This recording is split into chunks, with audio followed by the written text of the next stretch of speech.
School Board to order. Can I have a motion to approve or adopt the agenda? So moved. Motion Second. by Mr. Blaine. Second, Madam Chair. Second by Dr. Meyer. Any discussion? All in favor? Aye. Any opposed? Motion carries 7-0. Move on to item 2, closed meeting. Be it resolved that the school board conduct a closed meeting for the following purposes: consideration of candidates for employment, assignment, promotion, demotion, and discipline of employees, or resignation of employees who have a contractual commitment to the board as permitted by 2.2-3711A1 of the Code of Virginia. Consultation with legal counsel employed or retained by a public body regarding specific legal matters requiring the provision of legal advice by such counsel as permitted by Section 2.2-3711A7 of the Code of Virginia. And we will also meet in the absence of the superintendent as permitted by Section 22.1 through 69 of the Code of Virginia. So moved, Madam Chair. Motion by Dr. Meyer. Second by Ms. Shelley. Any discussion? All those in favor? Aye. Any opposed? Madam Chair, I'd like to abstain and remove myself from the closed session ceremony. Motion carried 6-0 with one abstaining. We are now in closed session.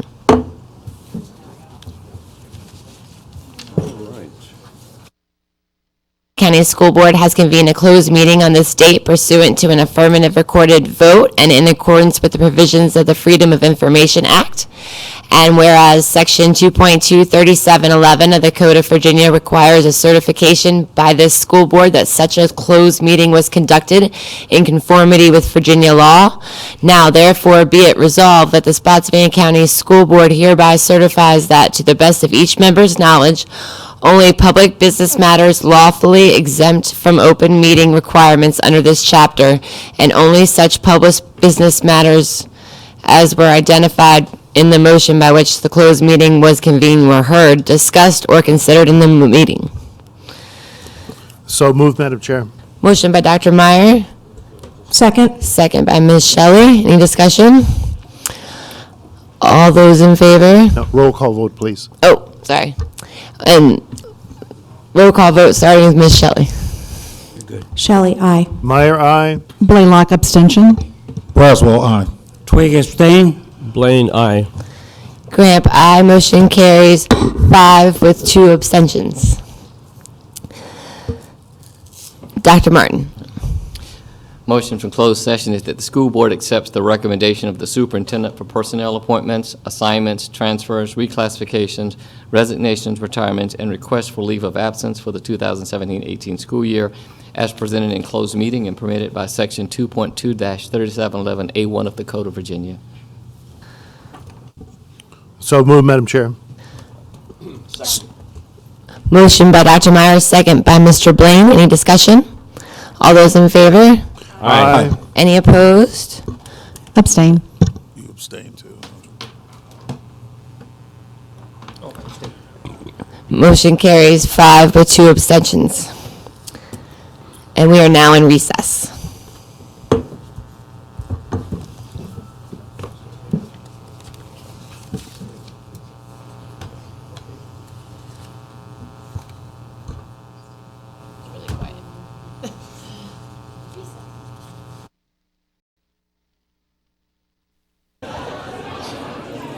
We have a motion to come back into open session.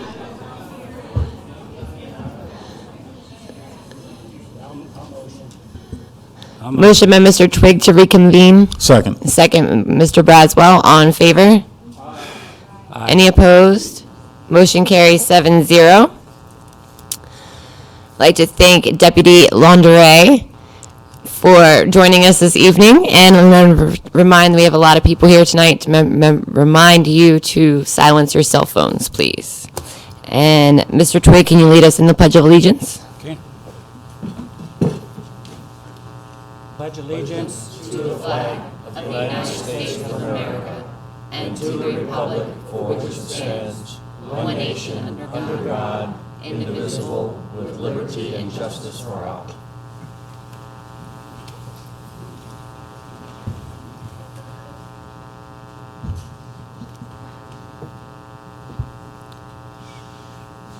On number 7, we have no public hearing. On to 8, the consent agenda. Mr. Blaine. Madam Chair, can I be recognized before we begin?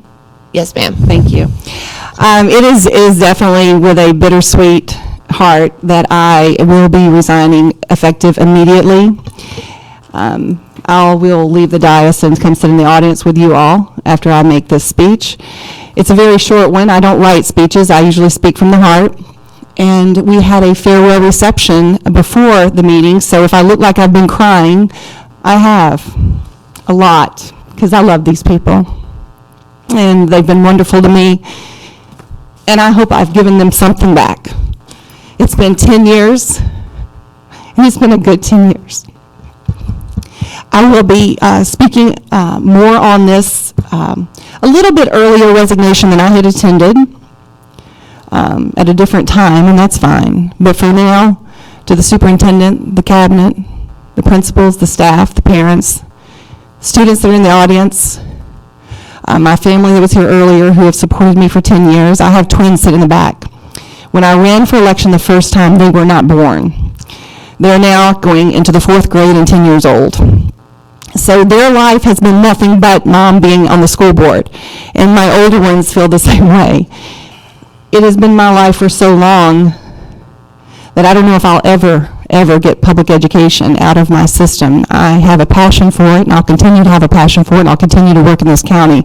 I don't have to have a title to love kids, and I don't have to have a title to do good things, and I don't have to have a title to be a civic heart. I was born this way, and I'll always be this way, regardless if anyone out there likes it or not.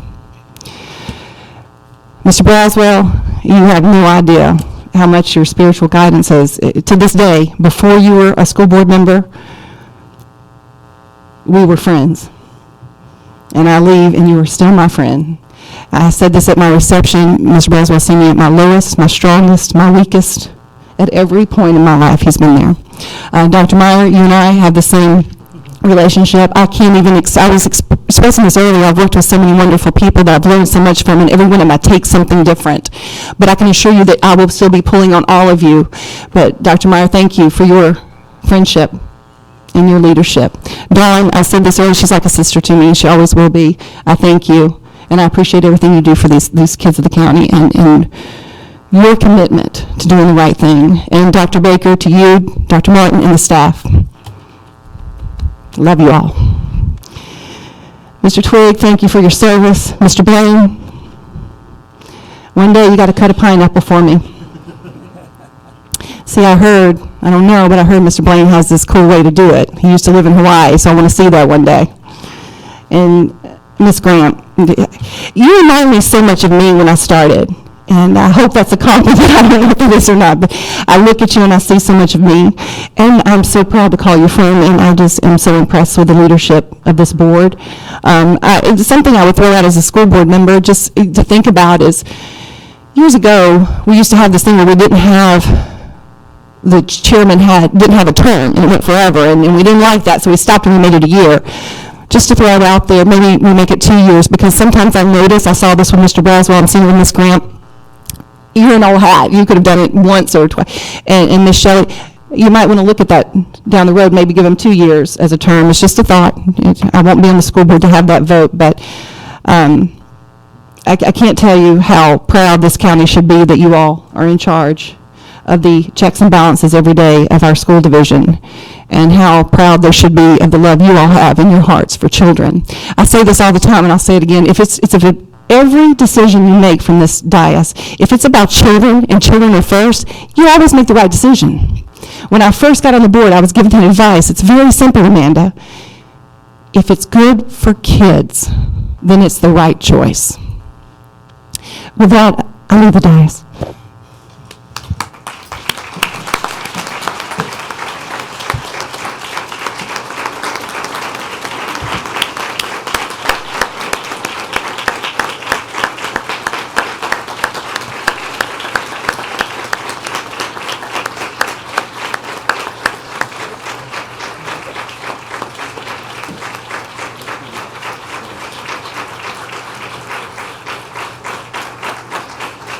Sorry.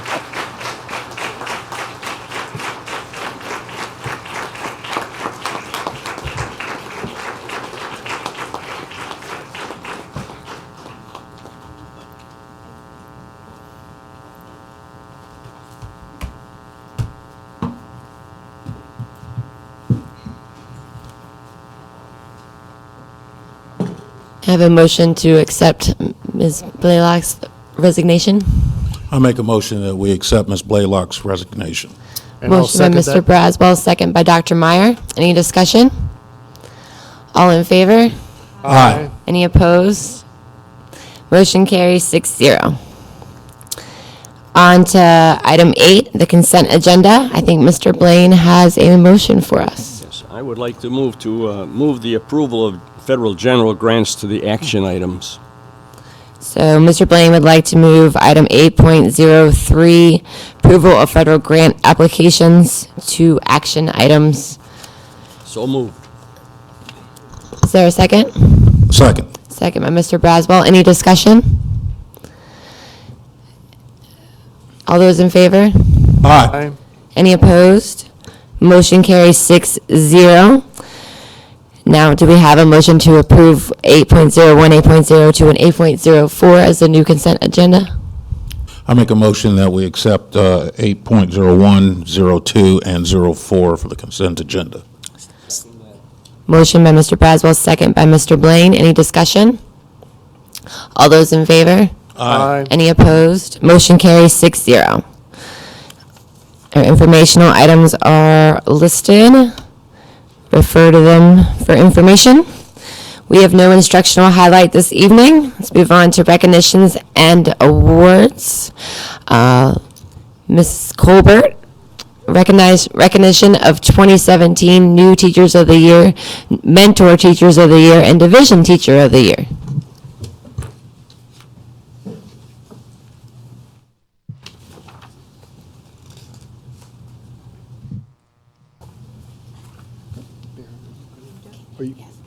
Okay.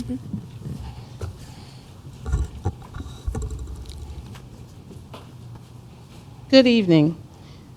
Each year, Spotsylvania County Public Schools participates in the Teacher of the Year program coordinated statewide through the Virginia Department of Education. All public and accredited non-public schools are able to participate in the Virginia Teacher of the Year program to honor teachers who represent the best in teaching in Spotsylvania County Public Schools, the Commonwealth of Virginia, and across the nation. The program is open to all teachers in pre-kindergarten through grade 12 who possess a current renewable Virginia teaching license, including school librarians, guidance counselors, and reading specialists. The Office of Human Resources is pleased to have coordinated this process with our site principals.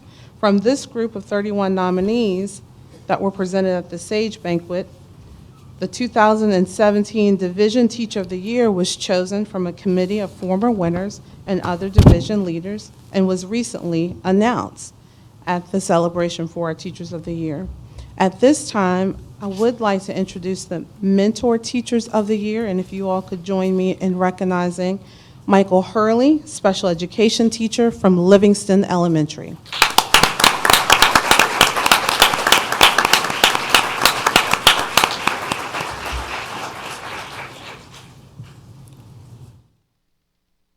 Mentor Teacher of the Year from Battlefield Middle School, Strings Teacher Courtney Woodward. She could not be with us on this evening, but please, let's acknowledge her with a round of applause.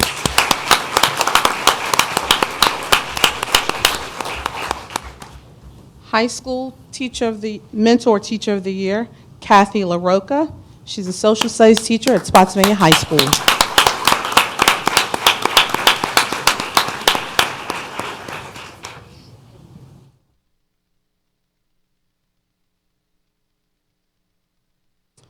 We would also like to recognize our new Teachers of the Year for the 3 different levels. With us on this evening, we have Kelly King, first grade teacher from Livingston Elementary.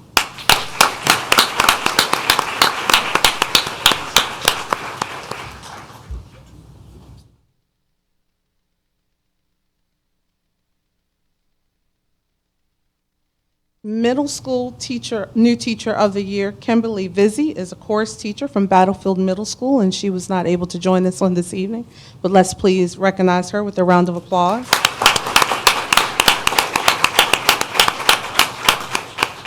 The new teacher of the year, representing our high schools, Heather Shin. She is an agriculture teacher at Chancellor High School.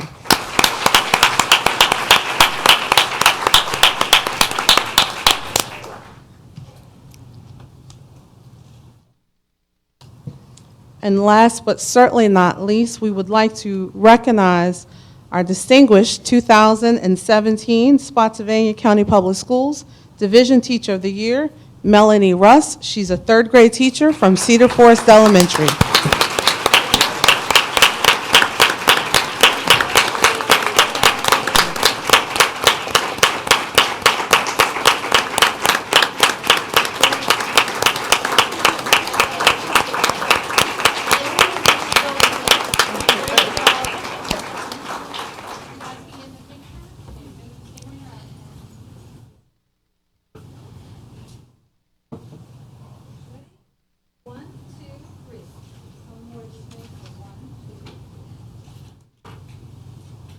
Again, we congratulate each of you for your dedication and your hard work.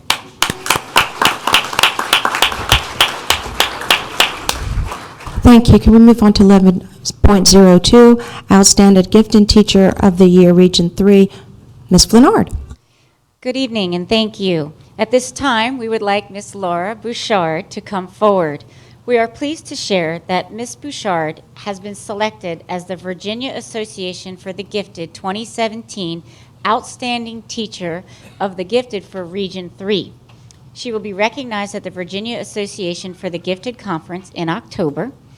Ms. Bouchard is a scope teacher at Parkside Elementary School and has been teaching with Spotsylvania County Public Schools for 30 years. Congratulations.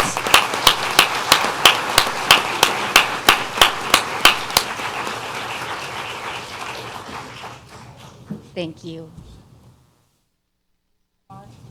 Ms. Flenard, could you please continue with 11.03, Governor McAuliffe's NSA Day of Cyber School Challenge? Yes, ma'am. Thank you. Spotsylvania High School was nationally recognized for participation in Governor McAuliffe's NSA Day of Cyber School Challenge, which officially concluded on March 31st.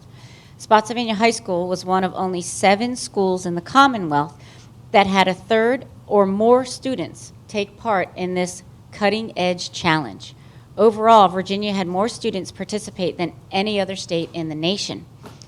On June 7th, Spotsylvania High School teachers Christy Rice and Jeremy Webb, if they're in the audience, if they could please come forward, along with students and other representatives, and if they're in the audience, if they could please come forward, attended a reception at the Governor's Mansion in Richmond.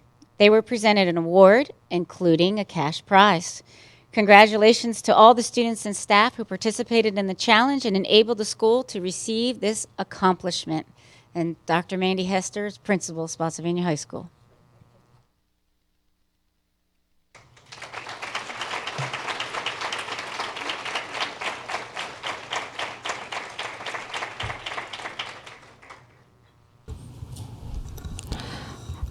.04, the Governor's Challenge in Economics and Personal Finance Competition.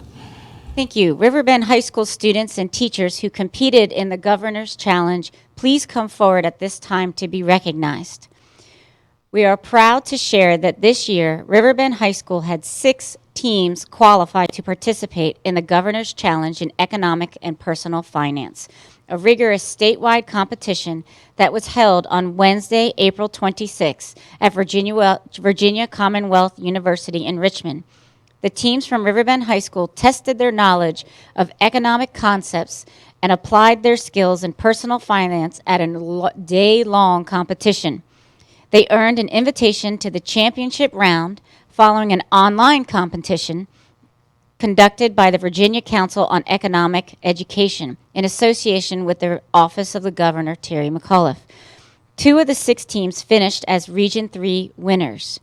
For personal finance, if you could, please raise your hand if you hear your name called so that we can recognize you. The DOE Region 3 winner, teachers, Katrina Riggleman. Students, Nicholas Morris, Alexis Harrell, Christian Curry. And Riverbend High School Spotsylvania County teacher, Melinda Hogan. And our students are Abby Croker, Kyle Foster, Kyle Miller, and Andrew Joyce. For our David Ricardo Division, Economics, DOE Region 3 winner, teacher Melissa Daly. Students, Tyler Lakash, Alexis Dobies, Shelby Klieg, Reagan Burnquist, teacher Melinda Hogan. Students, Trinity Jelenic, Logan Lewis, Peyton Manfrey, Sean Howard, teacher Mary Ferens. Students are Noah Kahn, Kayla Lewis, Joe Rodriguez, Dennis Woods. Teacher Christine Klinglesmith. Students are Amanda Conway, Ronald Russo, Kayla Husky, Kelsey Jackson. Congratulations, and if we have any family and friends in the audience, could you please stand to be recognized that support our wonderful students and our teachers?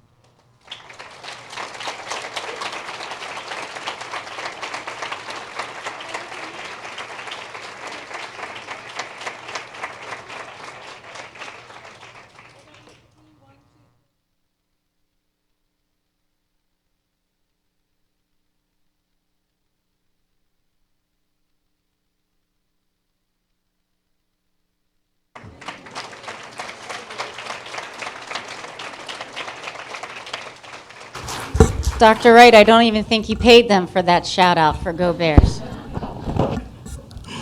Moving on to 11.05, Skills USA, Virginia State Leadership Conference and Skills Championship. Thank you. On April 28th, 18 SCTC students participated at the Skills USA States Competition, and 12 were awarded medals.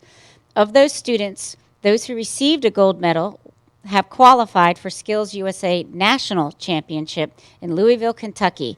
That's being held on June 19th through the 23rd. For the 53rd Annual National Leadership and Skills Conference, it's a showcase of career and technical education students. And we are recognizing those gold medal winners this evening, and we have more than 16,000 people, including students, teachers, and business partners, are expected to participate in the week-long event. Not with us or able to be with us this evening, but should also continue to be recognized, we have Jesse Rakestraw, Automotive Service Technology, and teacher Frank Eberhardt. Also, unfortunately, not able to be with us this evening is Kevin Breen, Heating, Ventilation, Air Conditioning, and Refrigeration, and teacher is Tony Lan. But we do have some students that are able to be with us, as well as teachers, because I can see Tim sitting right there. We have Nico Cover, Technical Computer Applications, if he could please come forward.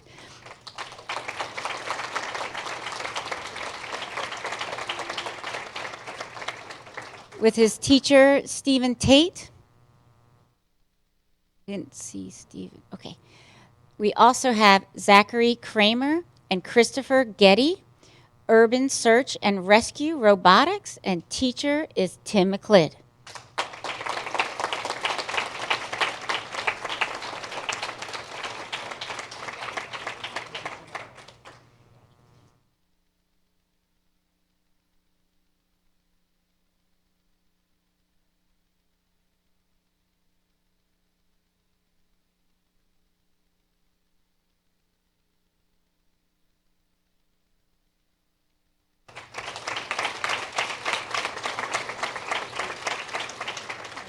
If we have any of the family and friends here this evening that support our students, if you could stand to be recognized.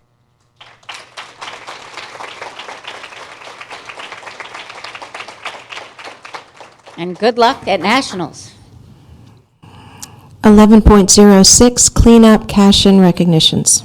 Thank you. This evening, we would like to recognize Spotsylvania High School's girls soccer team, Spotsylvania High School's Environmental Science Club, and Riverbend High School's National English Honor Society. We ask that representatives for these groups to please come forward at this time. The fundraising program, Clean Up and Cash In, provides a safe location, gloves, safety vests, and trash bags for the student group. Each bag of trash collected raises $5. Additionally, students who participate earn community service hours, and the top 3 clubs or teams that collect the most trash win cash prizes. Tonight, we are recognizing the winners for this year, and we have Miss Clara Mills with us this evening, who will be presenting checks to our top 3 collectors. And the winners of this year's Cleanup and Cash In are as follows. First place, Spotsylvania High School girls soccer team, Len Carlson, $500 going to Spotsylvania High School. Second place, Spotsylvania High School Environmental Club, Meredith Lohr, $300.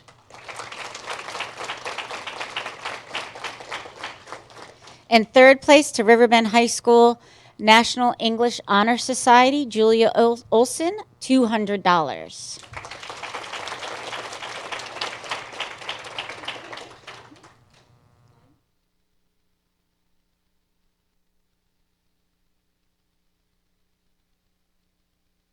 Thank you. Do we have any family and friends for our environmentalists among us? If they're in the crowd to be, that help support our students, if you could stand to be recognized, any family and friends of our students.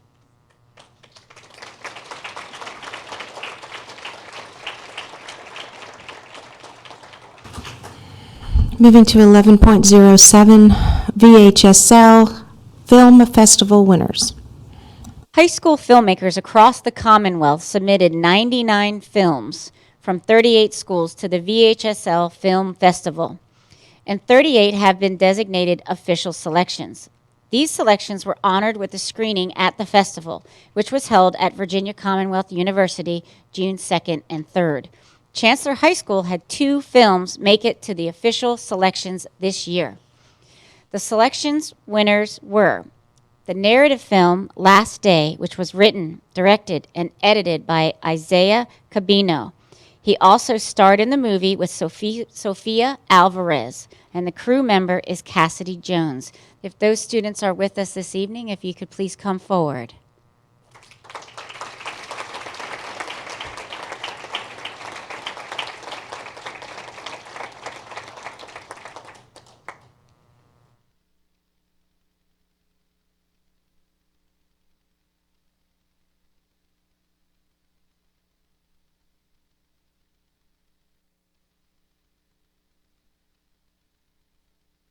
And I do see Mr. Armentrout in the audience. If you would raise your hand as a teacher supporter, or if you'd like to come forward to be recognized with the students.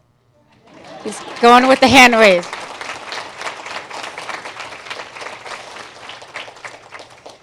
The animation, The Timing, which was written, edited, filmed, and hand-drawn by Hannah Park. If Hannah is with us, if you could please come forward.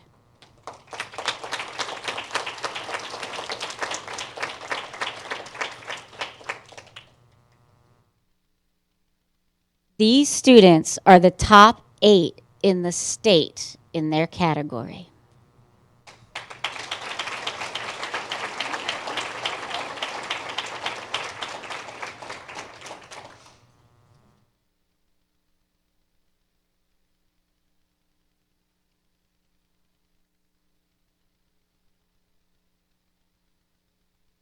And if we could have their family and friends stand to be recognized that support their wonderful craft.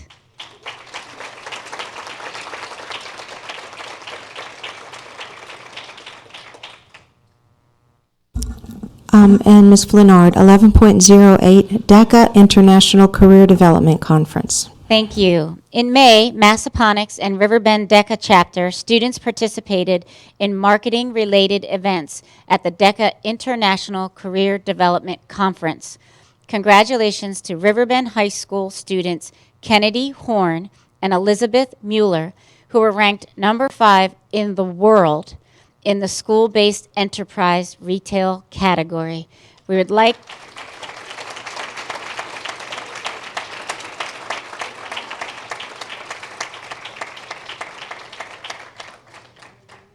We would also like to thank their teacher, Kelly Collison, for her support as well. Congratulations on a job well done. Yep. I'm like, come on. She tried to do the hand too.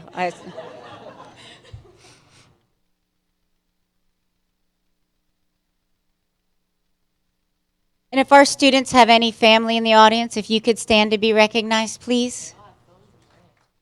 They do have phones in their hands.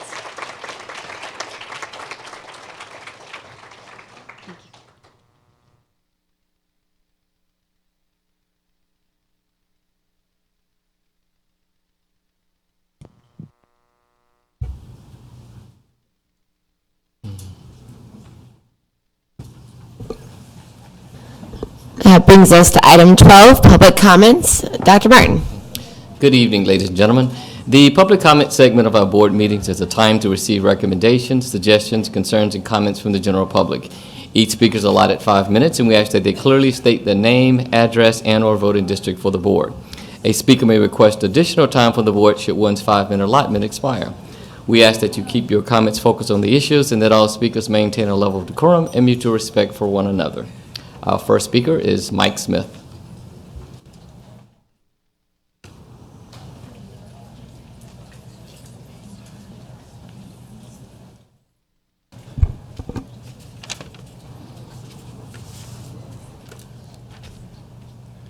Good evening, Madam Chairman, board members, Dr. Baker, and supporting staff. My name is Mike Smith, and I'm a resident of the Livingston District, Spotsylvania County, Virginia.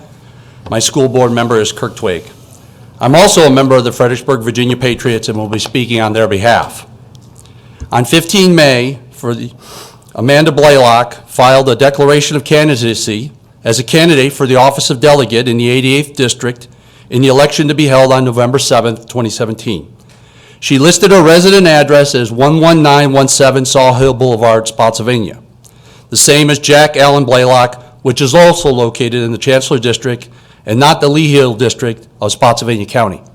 Now, I understand that the timing for making a residence change and also for stepping down from her seat here was probably not the best, but doesn't change the fact that technically the board chair was vacated on the 15th of May, 2017.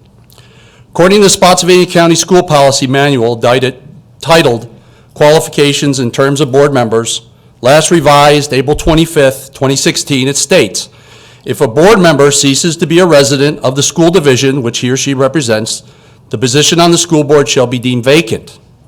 Please note it does not state vacant in 15, 30, or 45 days, but is implied to mean vacant immediately. Because if the person representing a school division, in the case of Amanda Blaylock, the former Lee Hill District School Board representative, no longer lives in the district, they are no longer allowed to represent the residents of that district and no longer allowed to sit on the school board. The Virginia Code 24 Tac 2-228 titled Interim Appointment to Local School Governing Body or Elected School Board, elected mayor, when a vacancy occurs in a local governing body or an elected board, respectively, within 45 days of the office becoming vacant, may appoint a qualified voter of the election district in which the vacancy occurred to fill the vacancy. According to the school's recent announcement titled, The Process for Candidates Seeking Appointment to the Expected Lee Hill District Seat Vacancy, the last paragraph states, it is the intent of the school board to appoint an individual to the position by July 10th, 2017. Section 24-2-228 of the Code of Virginia requires the board to fill the position within 45 days of its declared vacancy of June 30th, 2017. Questions should be directed to Dr. Dennis Martin, Clerk of the Board at 540-834-2500, extension 1019, or at dwmartin@spotsylvania.k12.va.us. I do not know who wrote this announcement. However, there are two glaring mistakes. The first is the vacancy occurred on May 15th, 2017, vice June 30th, 2017. And the second, the Code of Virginia does not require the board to fill the position. The Code of Virginia specifically states, may appoint a qualified voter. The Fredericksburg, Virginia Patriots recommendation to you, Madam Chairman, and the remaining board members is to not appoint a person to the vacant school board seat and to let the voters of the Lee Hill District decide on November 7th, 2017, and to approve this person for service on November 8th, 2017. The residents of the Lee Hill District know best who to represent them and not a board of 6 individuals who do not live in the Lee Hill District nor represent the voters of the Lee Hill District. I further recommend you approve my recommendation tonight and put this issue to rest until the November election. It's the right thing to do. Thank you. Thank you for your service, and good night.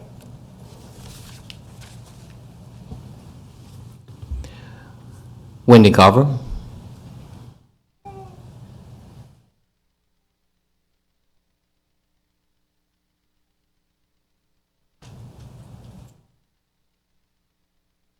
Hello, my name is Wendy Carver. I'm in the Livingston District, and I brought an extra passenger with me right now. Hopefully she'll stay quiet. I'll keep it very short. I have read the board plans to appoint someone to the Lee Hill vacancy, and that one of the candidates currently running for the... Would you, ma'am, would you be sure to speak into the speaker? Maybe. I may have to. But I've read that they, the school board plans to... Take your time, ma'am. Take your time. Can you just call me again? She wants to know Can she you- can be called back. I have no objection. Okay, thank you. Jackie Williams.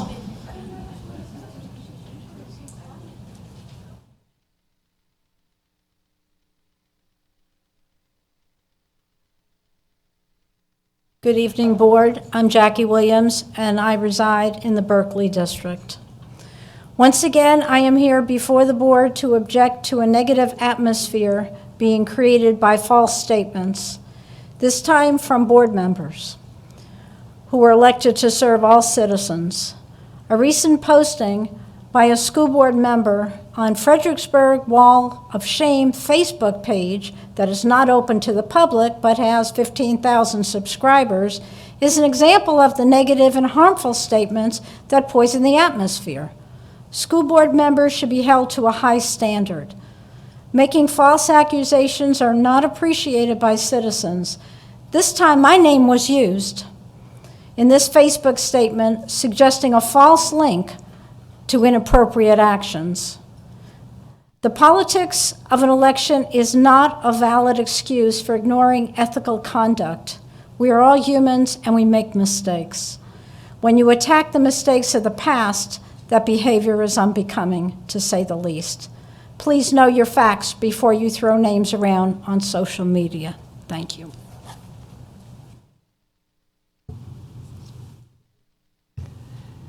Jeremy Sims.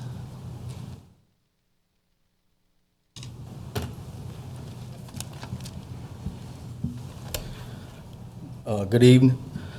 I'm Jeremy Sims from the Battlefield District. I come to you this evening with a concern.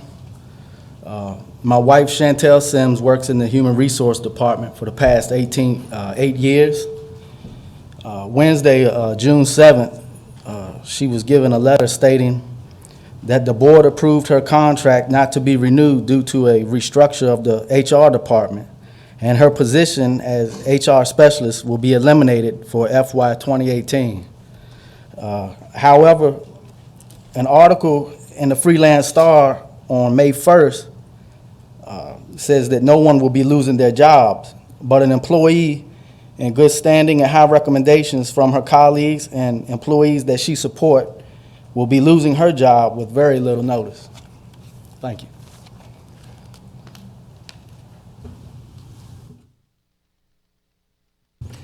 Michelle Walker.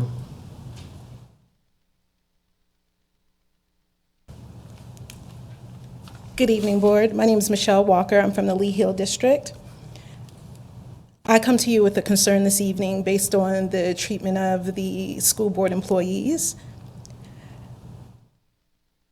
My concern is how many more jobs are going to be eliminated due to the restructuring for the fiscal year 18 proposed budget that the public has not been made aware of. And in doing so, will those employees receive more notice and notification than 23 days that their job is now eliminated? Thank you.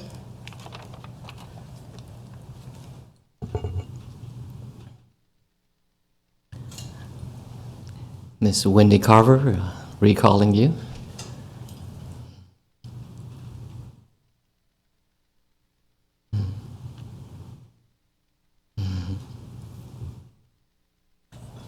Thank you very much. All right, my name is Wendy Carver. I'm a resident of the Livingston District, and I've read the board plans to appoint someone to fill the Lee Hill vacancy, and that one of the candidates currently running for the Lee Hill School Board seat is under consideration. This gives the appearance of a highly political and possible unethical move, and I sincerely hope that this isn't true. This is an elected position, and the voters of the Lee Hill District deserve the right to choose who will represent them, even if it's just for a short time. The only candidates who should fill it are those who have been duly elected to it by the voters. Thank you.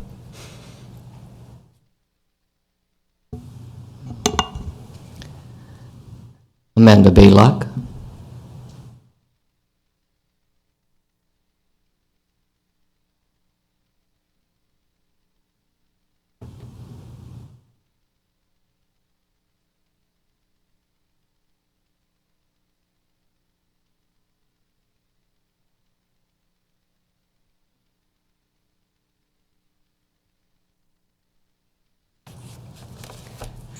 Good evening. This feels so awkward. My name is Amanda Blaylock. I'm here as a citizen. I reside at 11917 Saw Hill Boulevard, Spotsylvania, Virginia, under the Chancellor District. Ms. Shelley is my representative. I'm here for a few reasons. I heard the previous speakers. I happen to know the policy. For the first thing I'm going to address is some things that I've heard this evening. It is actually the school board's duty to appoint someone when there is a vacancy. This has happened twice in the past 15 years.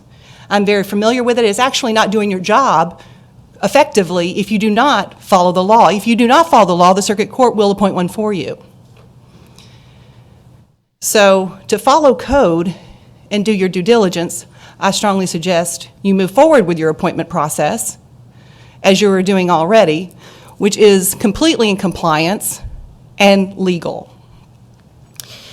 What I'm here to speak about tonight is I owe an explanation as to why I resigned a few minutes ago as opposed to June the 30th. And so, Mr. Twigg, I'll be addressing you directly on this. I'm not angry. I don't know whether to be flattered or upset, though, because you have not addressed me not one time. I am your colleague. I have not received a phone call. I have not received a text. I have not received an email of you asking me to go ahead and vacate now. Everything was transparent. On May 15th, I was very clear of why I was staying. If there was a problem, all you had to do was tell me. I would have resigned on the spot just for you. That's fine, because this isn't about me. It's about the kids, and that was fine. I was going the 30th anyway, but it came to my attention last Thursday evening for the first time that you had made a phone call without consent of anyone else to our school board's legal representation to try to gain support to have me removed or whatever. All you had to do was ask. There is no way I would have caused any issue with that. I would have absolutely respected your wishes. But I still got no phone call. The next morning I got no email, but I know Mr. Dennis Martin got an email, and you were asking him about my attendance at graduations. I can tell you right now, wild horses wouldn't have kept me from the graduations if I had to sit in a parking lot with a laptop and stood outside and watched those kids walk out. There are stories you don't know of these kids. Some of them I've watched and struggled. Some of them I worked with till Thursday night to get across that stage, or something that just happened maybe when they were in the 6th grade. That moment for me does something. And I just want to see that. So I would have done whatever I had to do. I've been doing this 10 years. My twins sitting right back there do not know anything else. They weren't even born. When I was sworn in, they were 2 months old in a double stroller in the back of the courtroom. So all you had to do was ask. That's all. And then today, I start seeing forwarded emails to me, again, not to me, but penned by someone from the Virginia Patriots Act, which is fine, but wanting me to remove. Just tell me. Till this minute, as I stand here, not one soul from the Virginia Patriots or yourself has asked me, Amanda, just go ahead and go. We think the 15th is when you should have went, so go. I had started working on this and reading code and laws back in January. I knew what I was getting into. It's not unusual for someone to run for office, because as you know, I'm a declared delegate for the Virginia House of Delegates in the 88th District, and I'll be on the ballot on November 7th. It's not unusual to run for office when you're in office. Perfect example right now, we have Mr. Bryce Reeves, who's an acting state senator running for lieutenant governor. I remember a school board member I worked with running for supervisor. While we were doing, that's normal. But you tried to take this little piece of me moving, because we needed, honestly, we should have moved a couple of years ago, but I wouldn't leave Lee Hill. I don't think you understand the bond that we had. I owed them this. The reason that we picked the 30th wasn't any special reason. It was only because that was the physical end of a school year. That's it. There was no ulterior motive. There's still not. I was completely transparent. Not one soul from my district said one word to me. But you didn't either. So then I'm forced to come up here in public comments as a citizen right now. I am no longer a school board member, and explain that. I'm okay with that. But then I saw something today where it was, Dr. Martin, I know there is code, I know the policy. I'm going to ask for more time, please. Okay. I make a motion that she has an extension of time. I second. Thank you. And so I see a post today that y'all are furious that I'm paid from May 15th till today. That amount is $170.42, which I have written a check to donate to the REACH program that is your charity of choice. I will be giving this to Dr. Martin to make sure that that goes into your program. So just to further, because that bothered me, because the one thing I don't do is take the taxpayers' money. So I asked to print up my receipts from 10 years. 10 years on the school board. I don't know if we can get a visual. This is it. This is what I've turned in for 10 years. It equates to $70 a year. The only one is when I went to Kansas City on a conference to support the homeless population, because our homeless program had done such a fabulous job here, and that had been one of my babies, that they invited Miss Shelley and I to come and tell people in the country, how is it we connect to the homeless population? That is my expense report for 10 years. I'm not bragging, I'm just saying, please don't go on any Facebook or social media and say I've taken taxpayers' money, because that has not happened. There is no money going to be due me now because I am no longer on the school board. But if anything were to come to me, please keep it donated to the REACH program or any other program that y'all see fit.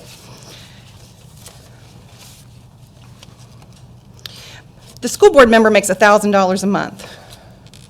If you take health insurance, it's going to come out of that. I brought home $340.84 a month. When the children were not in school, it cost to do this. It cost my family to do this. And we were glad to do it. I'd be glad to do it now. When I was running for office, someone asked me how much board members get paid. I said nothing. And they said, oh yeah, you do. I thought we didn't get paid anything. This is not about politics. It is just not. And as much as I heard speakers trying to make it about politics tonight, it's not. This is about children. Hence, all you had to do, you didn't have to call the lawyer. You didn't have to send emails to it. All you had to do was say, Amanda, the Patriots and I have a problem with you still being on the board. Done. I was gone the 30th. All I ask is for that respect. I had to come here as a citizen to address this, because it's the only way I know to respond to my constituents, which is important to me. They're used to me doing what I say I'm going to do. I'm still going to do what I say I'm going to do. I respect all political parties. I don't have to be a member. I'm a concealed and carried. I have different views on different things. I'm a straight-up independent, but I will tell you this. There is a Virginia law that says a school board member is to be independent only. There's a reason for that. When those babies walk in that school, I never once cared nor thought, are you a Republican or Democrat before I help you with this problem? I did not care. I did not care what their first language was. I didn't care what color their skin was. I didn't care what economic background they came from. They deserved every opportunity that every other child in this county deserves. This is not politics. It just isn't. And these comments about it being politics is wrong. And having said all that, and my disappointment with you not being able to come face to face with me, I still appreciate everything you're doing. I appreciate your service as school board. I appreciate your service to Livingston District and appreciate your service to the children. I honestly do. I've sat there 10 years. It's not easy. I've had many people right here tell me what they don't like. And y'all really can't say anything back because we're citizens. I know how this works. But I'm going to tell you, you do a tough job, and it's a labor of love. So all I ask is we don't judge and make this about politics. What I had to do was right for my family. And I shared with Mr. Braswell earlier because he is by far the most spiritual leader I have. And he says to me, and I told him, I said, this is hard. I'm having a hard time leaving my constituents. I really am. And when they walk out and I hug them or something, it means something to me. And he said to me, yeah, because God gives you the things you don't want to do. And I'm in a position right now where honestly, running for House of Delegates is scary. It's a bigger thing for me. But I know what I got to do, and I know what my calling is, and I know where my next level is. So I'm doing what I don't feel good doing right now because it's out of the box for me. But this was home. This was home. It'll always be home. So to make this into something ugly or to make this into something political, I'm not going to let it happen. You all can believe what anybody wants to believe. Anybody out there can believe what they want to believe. I know how good this school board is. I know how good this superintendent and staff are. I know how amazing our teachers are. And I know the lives that have been changed. I've seen it. So as you move on, that seat is vacant. You all owe it to the Lee Hill District to follow the code, which is to appoint. Again, this has happened twice very recently. Dr. Meyer, you were on the board when this happened. I remember it happening. It's not unusual to vacate. You could have someone move, someone get sick for different reasons. The law also states you had to run it in the newspaper 3 times. You did. The law states that you have 45 days, you're in it. Don't let anybody tell you what you're doing is wrong or political. What you're doing is taking care of the children of this county. And whoever you pick, they will have my full support. I don't care what party they come from. Remember, you're forced to run as an independent, as a school board member. They don't allow you to have a D, an R behind you for the reason of children. I thank all of you for your service. Thank you.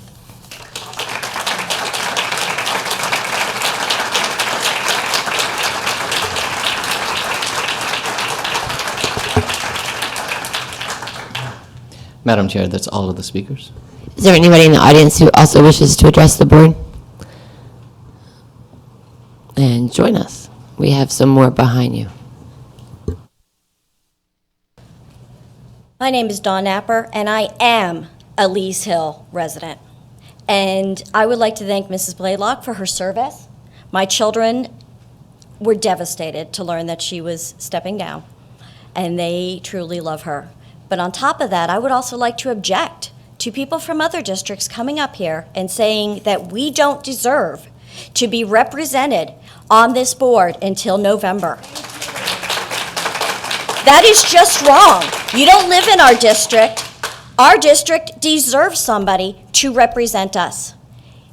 Amanda will have her shoes are going to be impossible to fill. They just are. But somebody deserves a chance to try, and we deserve to be represented. Thank you. I think Mr. Jacobs might have had his hand up as well.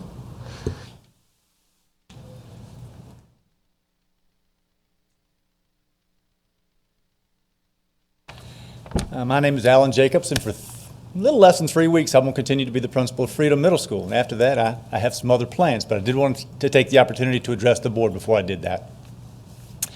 I had the pleasure of working in this school division for the last 24 years, 21 as a school administrator. I've watched the school division grow and develop into something special. It's comforting to see the board become a more cohesive group with a focus on what's best for the students of Spotsylvania County. Recently, budgets have been much tighter and decisions have to be made about programs and personnel, but your focus has never wavered. The students and community have benefited from your vision, even in the most difficult times. It's been comforting to feel your constant support and encouragement as an administrator. The times you visited me and provided that support and encouragement have been greatly appreciated. It's reassuring to know that the leadership of this school division knows the challenges that we face as we implement the vision of this school division in each one of our schools. It's discouraging, however, to see people step up in these meetings to express their frustration and disappointment, never to be seen or heard from again. As many of us sit through these months of meetings, I see the concern you show and the compassion you feel to make things right in this school division. I've seen you able to keep the main thing, which is our students. As difficult a task as it is sometimes, I'm pleased that I think this board is up to it. Tonight, I just wanted to thank you for your constant support and encouragement over the years. As you continue to educate the students of Spotsylvania County, I know that you will do your best for the staff and the students to make this county the best place to educate the citizens of tomorrow. Thank you.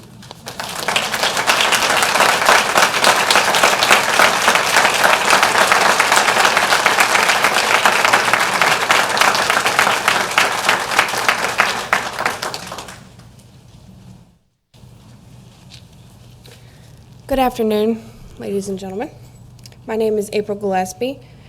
I live in the Berkeley District. I play an active role in our community, advocating for citizens, parents, and their children. Over the past couple of weeks, I have witnessed a vitriol in our community, including those who have official roles as school board members, attacking citizens publicly, to include social media, who do not agree with stances on issues or the politics that have consumed the school board. These citizens even include those who volunteer their time to assist the schools and put forth a tireless effort to make a difference. As an elected official, accept the criticism from the constituents and be conservative, constructive with your responses and stop trying to defame them. You all must have hit your heads or something acting like this. You don't have a choice of who you answer to. You answer to everyone in the county, and you are responsible for everyone's well-being. It is time you be held responsible and accountable. You have created the dysfunction. You have created the toxic environment, and it needs to stop. It needs to stop. That it is right. Amanda was right. She was right. And so was the gentleman right before me. He was right. It's time to take politics out of schools. It's time. It's time to take it out. As a people, it is time we stand together and vote differently this November. Thank you.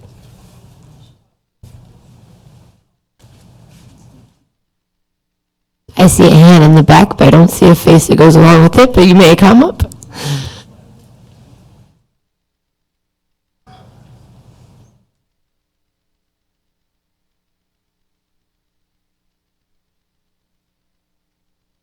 Good evening. My name is Darylyn Robinson, and I too reside in the Lee Hill District.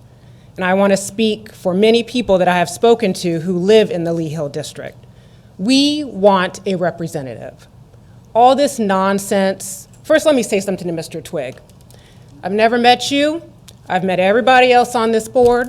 I've seen them at events. I've never seen you. But I was concerned several months ago when I came to a meeting, and I heard you say, in response to some excess funds being made available, why would we want to put that money into instruction? Why do we have a school board member who would even ask that question? That's, to me, that shows what type of person you are, in my opinion. Lee Hill wants a school board representative. We don't want to wait till November when the term would not start until January. We want one immediately. If you all have done your due diligence and you have had somebody or some people, because I don't know who all the people who have responded are. Apparently some people do. I don't know how they have that information, but if you have qualified people who have done their due diligence, who took the time to get their letters of reference, who took the time to fill out the application, and they are deserving, then I think that you all need to do your due diligence and appoint them, whoever they may be. There was some discussion about Amanda Blaylock resigning on May 15th. I was at that meeting, and as I recall, she gave notice that she would be vacating her position as of June 30th. I don't know if maybe people haven't worked in positions, but typically you give notice when you leave a position. You don't just say, I'm out. And to me, she was giving her notice that she would be vacating as of June 30th. So I'm not sure why there's this issue of that she left May 15th when she was giving notice of her intention to leave. That's how people do it in the business world. Again, I am a member of the Lee Hill District. I speak on behalf of several members of the Lee Hill District. We want a representative, and we do not want to wait until January. The new school year will have started in between that time. There are issues that come up. We deserve representation. Thank you. Would you be willing to serve?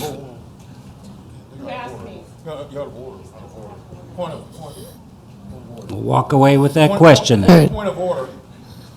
You're out of order, Mr. Twig. Call me if you can find my number. Is there anybody else that would wish to address the board? Approach.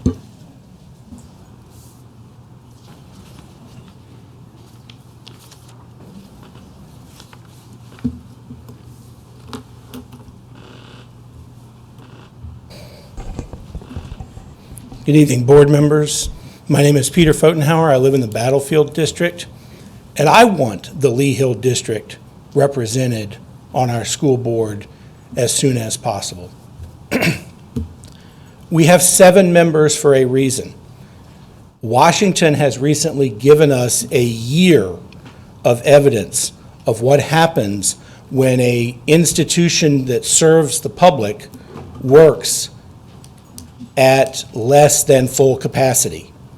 Our Supreme Court went for over a year without a full 9-member majority, largely for political reasons. Washington can operate that way if it wants to. We have work to do as citizens to clean things up so that that isn't happening and our government realizes that they work for the people. That is not the problem with the 7 individuals that were on this board until today. One of the things that makes me proud to be an employee of the school division is our school board members are always willing to listen. And it doesn't matter to those of you up there on the dais whose district somebody's in. If a member of the community has a problem with what's going on in our schools, you're more than happy to listen. Although from time to time you might remind people, you know, your elected representative on the board is Mr. So-and-so or Miss So-and-so, and you might want to speak with them, but you collectively work together for what's in the best interest of the students of Spotsylvania County and their parents. And that is an increasingly more and more difficult thing to find. We do not need to leave a seat vacant for political purposes for the next 6 months. There will be important votes that you all will take. Having 7 members ensures that there will not be a tie. As someone who has observed a number of these meetings over the past few years, it's disappointing to come to one where politics intrudes into an environment that almost always places students first. We're wrapping up a school year where your employees have put students first for 176 days now. We're doing it with less money, fewer resources, and next year we'll be doing it with a few fewer employees. But that is not because of the 6 of you. The good news is that at the state level, yesterday the governor of Virginia signed a resolution, unfortunately that is non-binding and does not contain money, but it was passed by a vote of the Virginia General Assembly 140-0, stating the state government's intention to try to begin raising Virginia teacher salaries to the national average or above. Because no matter what is going on in our schools, no matter what you all would like to do for students, somewhere an employee of the school board is working with students to make that happen. Whatever policies you pass, whatever mandates the state or federal government pass down, teachers, bus drivers, cafeteria workers, classroom aides, principals, nurses, librarians, secretaries, you name it, we're all working for the same goal, which is to make our students better when they leave our building on a daily basis. That should be able to unite our entire community where we can put politics aside and focus on what's most important, and that's the 24,000 children that you all have a responsibility for. Thank you for doing your jobs. Thank you for a great school year, and thank you for always keeping your eye on what's most important.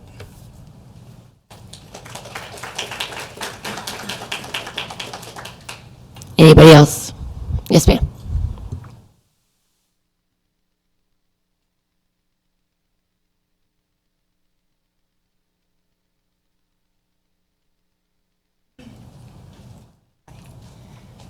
Hi, I'm Karen Adams. I also live in the Lee Hill District, and I didn't come here planning to speak, and anybody who knows me knows I hate speaking in public, but I agree, we need to be represented.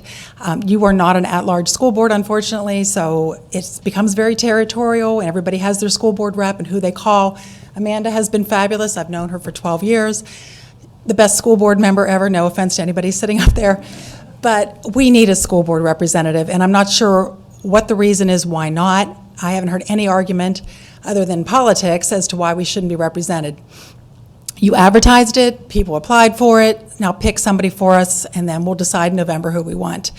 And that's just the way it should be. So, thank you.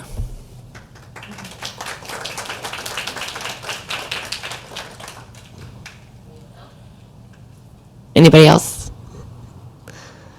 Okay. Well, that concludes public comments, and we'll move on to special reports. And we will begin with board committee reports. Anybody have a board committee report? Ms. Shelley. Thank you.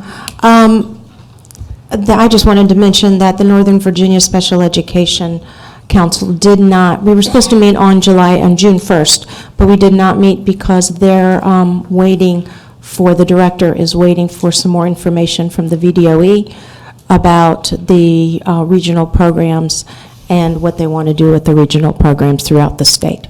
So I just wanted to make the board aware. Thank you. Any board committee reports? Okay, we'll move on to school social worker team. Ms. Richardson.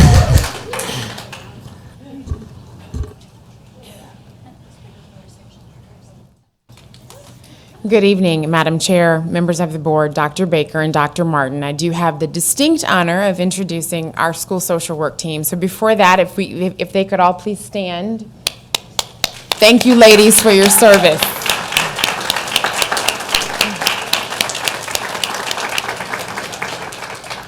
Since 1949, the month of May has been recognized as Mental Health Awareness Month. This evening, we have members of our school social worker team that will be sharing data about mental health and the impact of our schools and our community. I'd like to welcome Michelle Swisher, Kimberly Walker, and Bonnie Ulrich.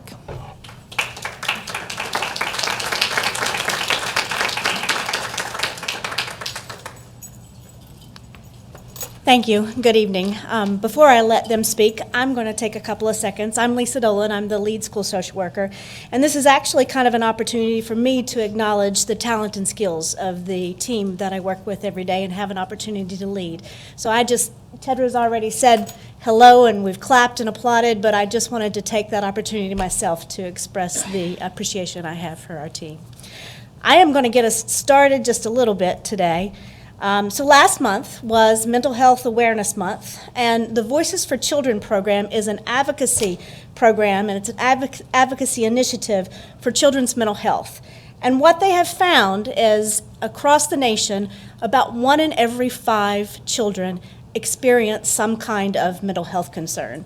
They specifically have said about 130,000 children in Virginia have some kind of mental health concern, and probably only 1 in 5 of those receive any kind of treatment. Mental health actually mental health concerns produce one of the most challenging health concerns faced by our society. Children are especially vulnerable and at risk for multiple risk factors.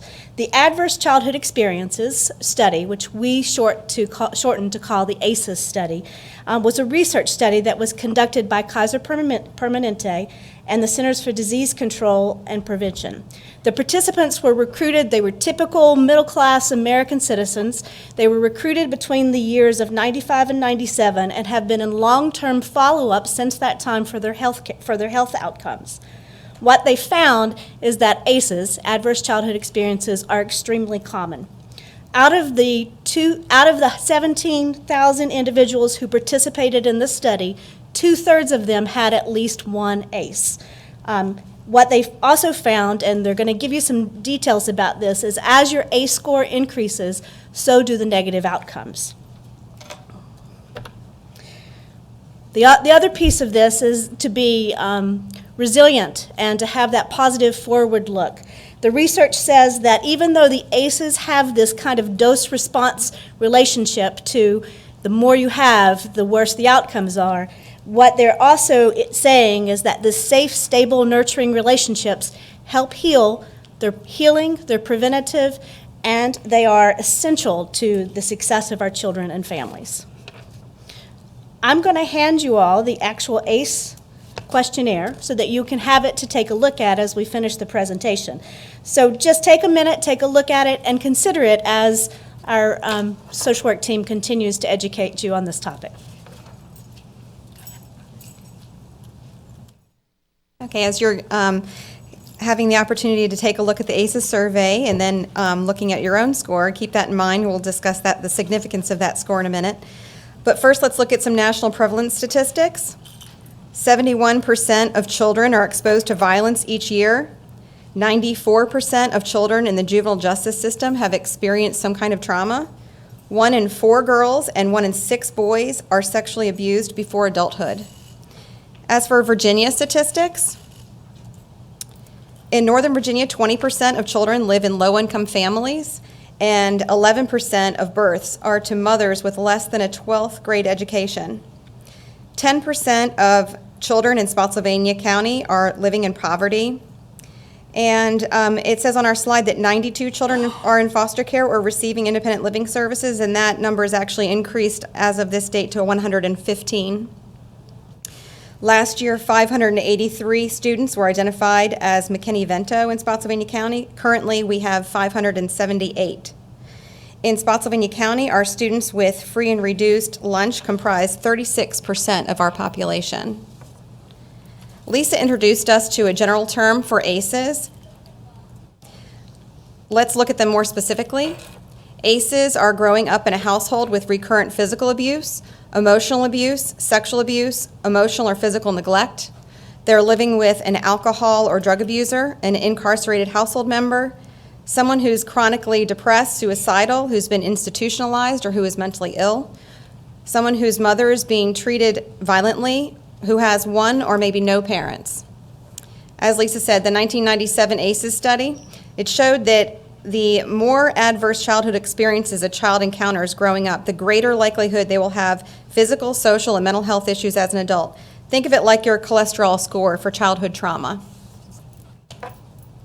Why is this important? Because ACEs are surprisingly common. They occur in clusters. They're the basis for many common public health problems. There are strong predictors of later social functioning, well-being, health risks, disease, and death, and they cross all socioeconomic barriers and domains. Here we see how someone with 4 ACEs compare with someone with 0 ACEs. It increases your risk factor of smoking by 242%, of obesity by 222%, of depression by 357%, and look at the attempted suicide rate your risk factor is 1,525% higher. This slide shows how ACEs influence a person throughout their lifespan. It impacts their brain development. The toxic stress of trauma damages the structure and function of children's brains. They tend to engage in behaviors that put their health at risk, which increases their amount of disease, disability, and social problems and leads to early death. So what do we do with this ACEs information in regards to the schools? How do we respond and understand to student behavior in regards to trauma? So when we're looking at student behavior, we have to shift our mindset and our focus to this is a bad student to what has happened to this student. And when we have this understanding, and not just us, but school staff have this understanding, then we can address those underlying issues. Life in a tough world. If trauma, toxic stress occurs early in life, the brain becomes wired to survive it. So even as early as in utero, if the mom is constantly encountering a stressful environment, that baby's brain is developing and learning that, wow, this world's really stressful. I'm really gonna have to develop my brain to handle all the stress that's being thrown at me. And that's when we tend to see those overreactions in the classrooms or in the hallways to things that we don't perceive as dangerous, but these kids are.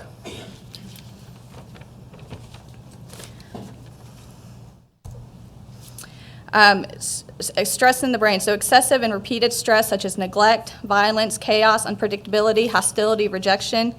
It causes actual disruption of the brain architecture. We've heard of the term fight, flight, or freeze, which is a very typical healthy coping mechanism when we encounter danger. But these kids are in that mode frequently, even when there's not danger or like when we see those overreactions. And such as a teacher's raised voice, then we see that from the student.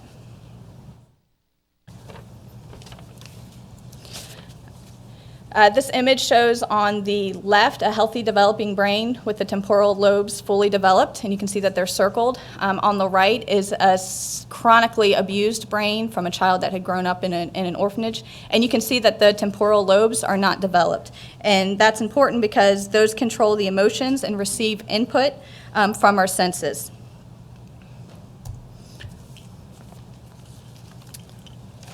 So it's important to know what Spotsylvania County schools are doing to help support our students in mental health situations as well as trauma. We currently have 20 social workers, school social workers, that work for Spotsylvania County schools. And of those, 11 have their LCSW, which means they're a licensed clinical social worker. From January to March of this year, we served 1,588 students that were supported. Of that, 30% were special education students. They received 76% of those students received counseling of some sort and were making progress, and 22% of those students received excellent progress. That's incredible work that we're doing here in our county. And one of the things,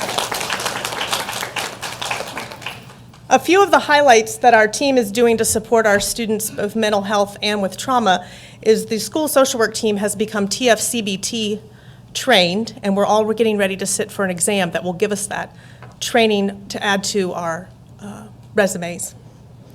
We're very well at presenting to various schools within our district about becoming trauma-informed schools. That is something that's important to move forward in our school district, that all of our schools become trauma-informed.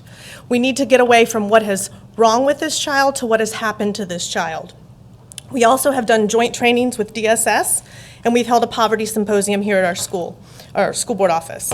For the 2018 school year, we are actually working professional development for mindfulness, because that is one way to help support students both with mental health and with trauma.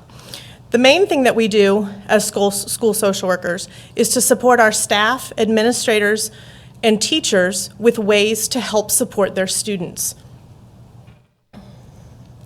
The number one way to do that is actually through connections with other people. Building nurturing and positive relationships is key. And you can do that with safe, stable, and nurturing relationships. They need to be free from harm, a high degree of consistency, compassionate, and responsive. It's really important for students to know that someone cares about them And ways to do that is with trauma-informed practices. Another thing that's important to remember when you're working with students who have mental health concerns is there is resiliency there. When they're feeling connected to caring family and community, there can be improvement. Self-regulations, a positive view of their self, and motivation are all ways to help build that resilience. It's important to recognize the early signs of stress and connect folks to resources and other people, because that connection is key. And developing that trusting relationship and providing support. And always look for strengths. One of my favorite techniques is called the 10-to-1 ratio. You give 10 positives to 1 negative. And if we all use that in other areas in our life, the amount of stress would decrease. I'd like to leave you with this thought. If our society is to prosper in the future, we will need to make sure that all children have the opportunity to develop intellectually, socially, and emotionally. Thank you.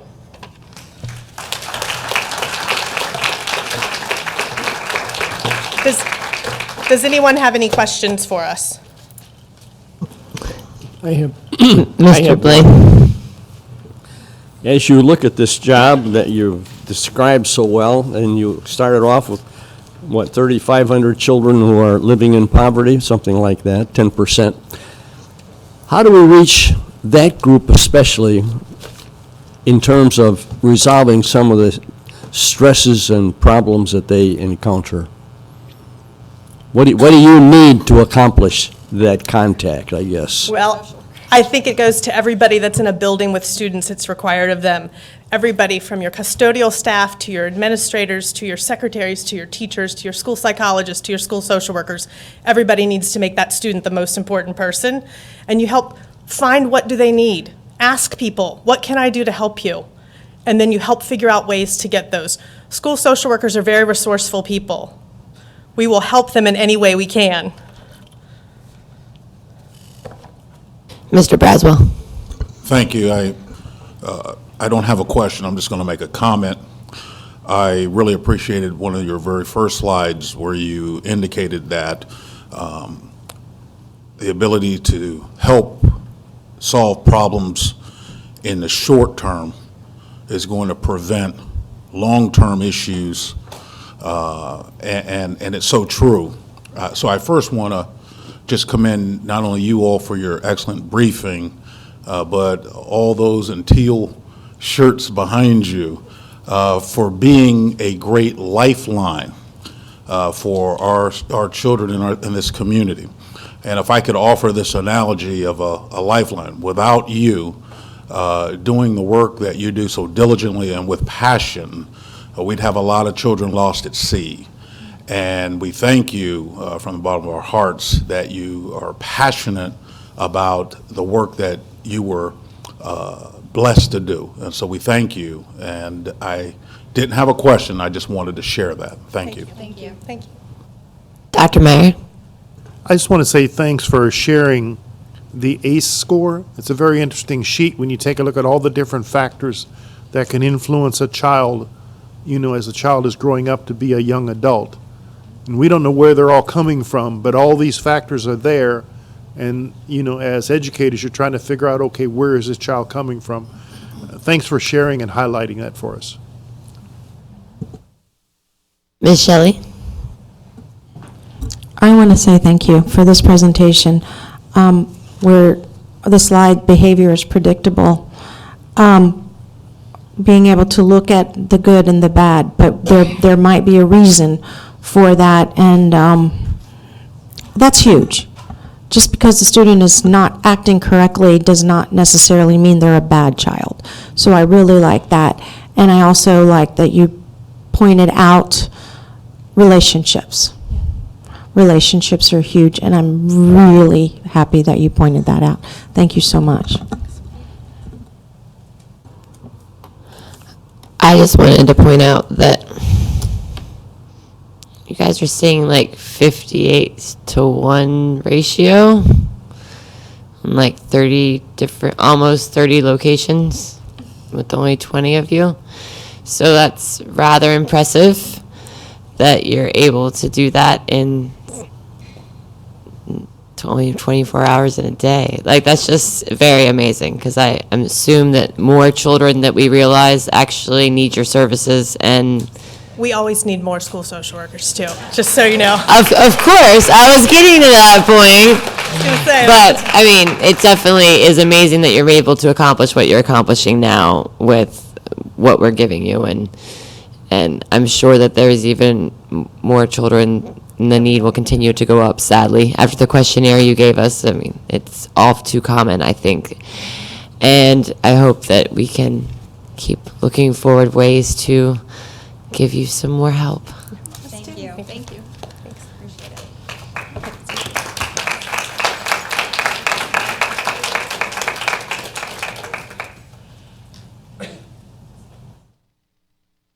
And we're moving on to action items 14.01. Mr. Lynn, would you like to share with us the second reading approval of revisions to School Board Policy JFC? Madam Chair, school board members, Dr. Baker and Dr. Martin. Each year, staff reviews policy JFC, Code of Student Conduct, and as appropriate, other discipline-related policies and regulations in order to ensure compliance with changes in legislation, as well as to consider other revisions that may be necessary or appropriate. The proposed changes were reviewed and approved by legal counsel. The board granted first reading approval to the proposed revisions to JFC and JFCR on May 15th, and staff is seeking second reading approval to the proposed revisions to JFC, Code of Student Conduct, and JFCR, Long-Term Suspension and Expulsion, as presented. I am ready to answer any questions you may have. Well, we need a motion first. I will move to endorse that motion. Mr. Blaine moves to approve the second reading. Yep. I'll second. Second by Mr. Braswell. Any discussion? Ms. Shelley has a question.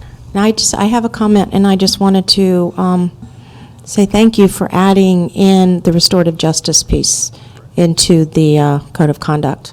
That's, I think it's something that will be helpful with our students, so I really like seeing that in there. Thank you. Thank you. We're excited to explore this area. Any other discussion? Okay. All those in favor of the motion? Aye. Any opposed? Motion carries 6-0. Man, that feels Thank you. funny, saying 6-0. Thank you.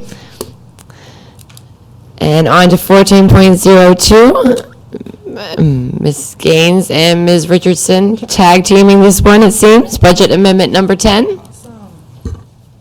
Good evening, Madam Chair, school board members, Dr. Baker and Dr. Martin.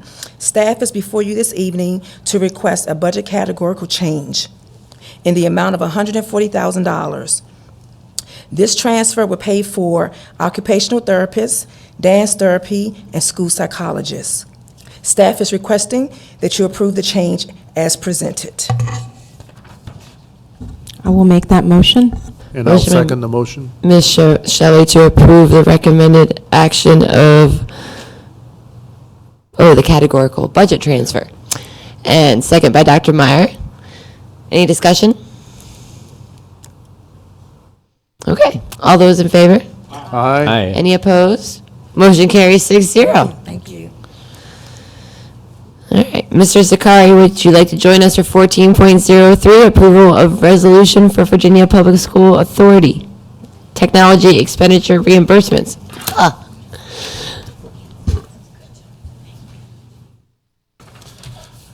Good evening, Madam Chair, members of the board, Dr. Baker and Dr. Martin.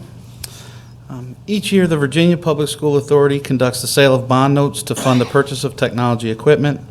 The proceeds from the notes provide the next installment of funds in the Educational Technology Grant Program, which provides financial support for school divisions to develop and implement the Standards of Learning web-based technology initiative. The notes are also included the School Security Equipment Grant, as well as Virginia e-Learning Backpack Initiative, reauthorized by the 2017 General Assembly.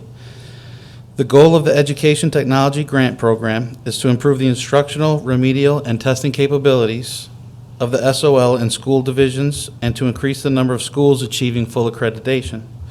School divisions are required to use the funds first to develop and maintain the capability to support the administration of online SOL testing for all students, with the exception of students with a documented need for a paper SOL test. Funding for the program was reauthorized by the 2017 General Assembly. It is our recommendation that the school board approve the VPSA resolution as presented. So moved, Madam Chair. I will second that. Motion by Dr. Meyer to approve the resolution as presented, and a second by Mr. Blaine. Any discussion? All those in favor? Aye. Any opposed? Motion carries 6-0. Thank you, Mr. Zakari. Thank you. Zakari. And, all right, we're on to 14.04, as distributed in our closed session earlier. We have the new calendar that we've been discussing. We're just going to confirm the first thing, and that is the date of the regular school board meeting, which was July 10th, moving that to July 17th. So moved, Madam Chair. Second. Motion by Dr. Myers, second by Mr. Blaine. Any discussion? Okay, this is the motion to change the regular meeting to July 17th. Right. All those in favor? Aye. Any opposed? Motion carries 6-0. And 14.05 is finalizing the approval of the timeline that was presented in closed session to include the new dates that were discussed with the attorney today, as well as the prior dates and the future dates, so the entire timeline. Do we have a motion? Madam Chair, I'll make that motion, but I also want to clarify that with the recommended change, June 16th becomes the proposed date to advertise the public hearing. Correct. That the school board needs to conduct to receive any views from citizens within the division on the candidates for the appointments of the Lee Hill board seat. And then June 26th, the school board would then hold a public hearing to receive citizens' views of citizens within the school board, within the school division for the candidates. And that the timeline would then be 6:30 PM, I assume? You meet at 6:30? Closed session at 5:30, meeting at 6:30, correct. That'd be my motion. Thank you, Madam Chair. And then finishing the timeline with July 10th being the interview, presentation, and voting date for that process. Correct. No. You may second it, I made Mr. the Braswell. Okay, I'll second, and then I just want to add clarification. This vote that we're getting ready to take, will it only include members that were in closed session? Yes, Yes. because it was distributed in closed session, so. Any discussion? No? Everyone can vote, but does someone want to pass the paperwork It's down? open. Okay. Okay. Any discussion? Repeat the motion, please. The motion is to approve the timeline that was previously discussed and distributed with the addition of the the June 16th advertising date and the June 26th public hearing. Okay, thank you. Any further discussion? All those in favor? Aye. Any opposed? Nay. Motion carried 5-1. On to 14.06. I don't see Mr. Mudd. Mrs. Flennard is going to take over, and for the questions that Mr. Blaine has about approval of federal grant applications. Yes, good evening, Madam Chair, members of the board, Dr. Baker and Dr. Martin. The school division receives federal funding through several grant programs, specifically Title I, Title II, and Title III are before the board this evening. Title I, Part A, is improving basic programs by local educational agencies in the amount of, as you have before you, just over $3 million to provide supplemental instructional materials for eligible elementary schools, K-5 elementary schools for our school division, with a high number of percentages of children from low-income families to help ensure that all children meet the state challenges as well as academic content. Title II, Part A, is preparing, training, and recruiting high-quality teachers and principals, and that amount is just over $500,000. Primarily, our grant is used to provide math specialists and some coaches, and specifically 4.25 math specialists and 0.5 literacy coach. Title III, Part A, is language instruction for limited English proficient students, and that's just over $100,000, and that's to support schools and staff in increasing proficiency of our English language learners. And the funding will be utilized to support a Title III coach who provides professional learning opportunities for staff members that deliver instruction to our ELS students. And it's the school board's, it's administration's recommendation that the school board approve the applications for the 3 federal grants presented this evening. I will move that we approve the motion.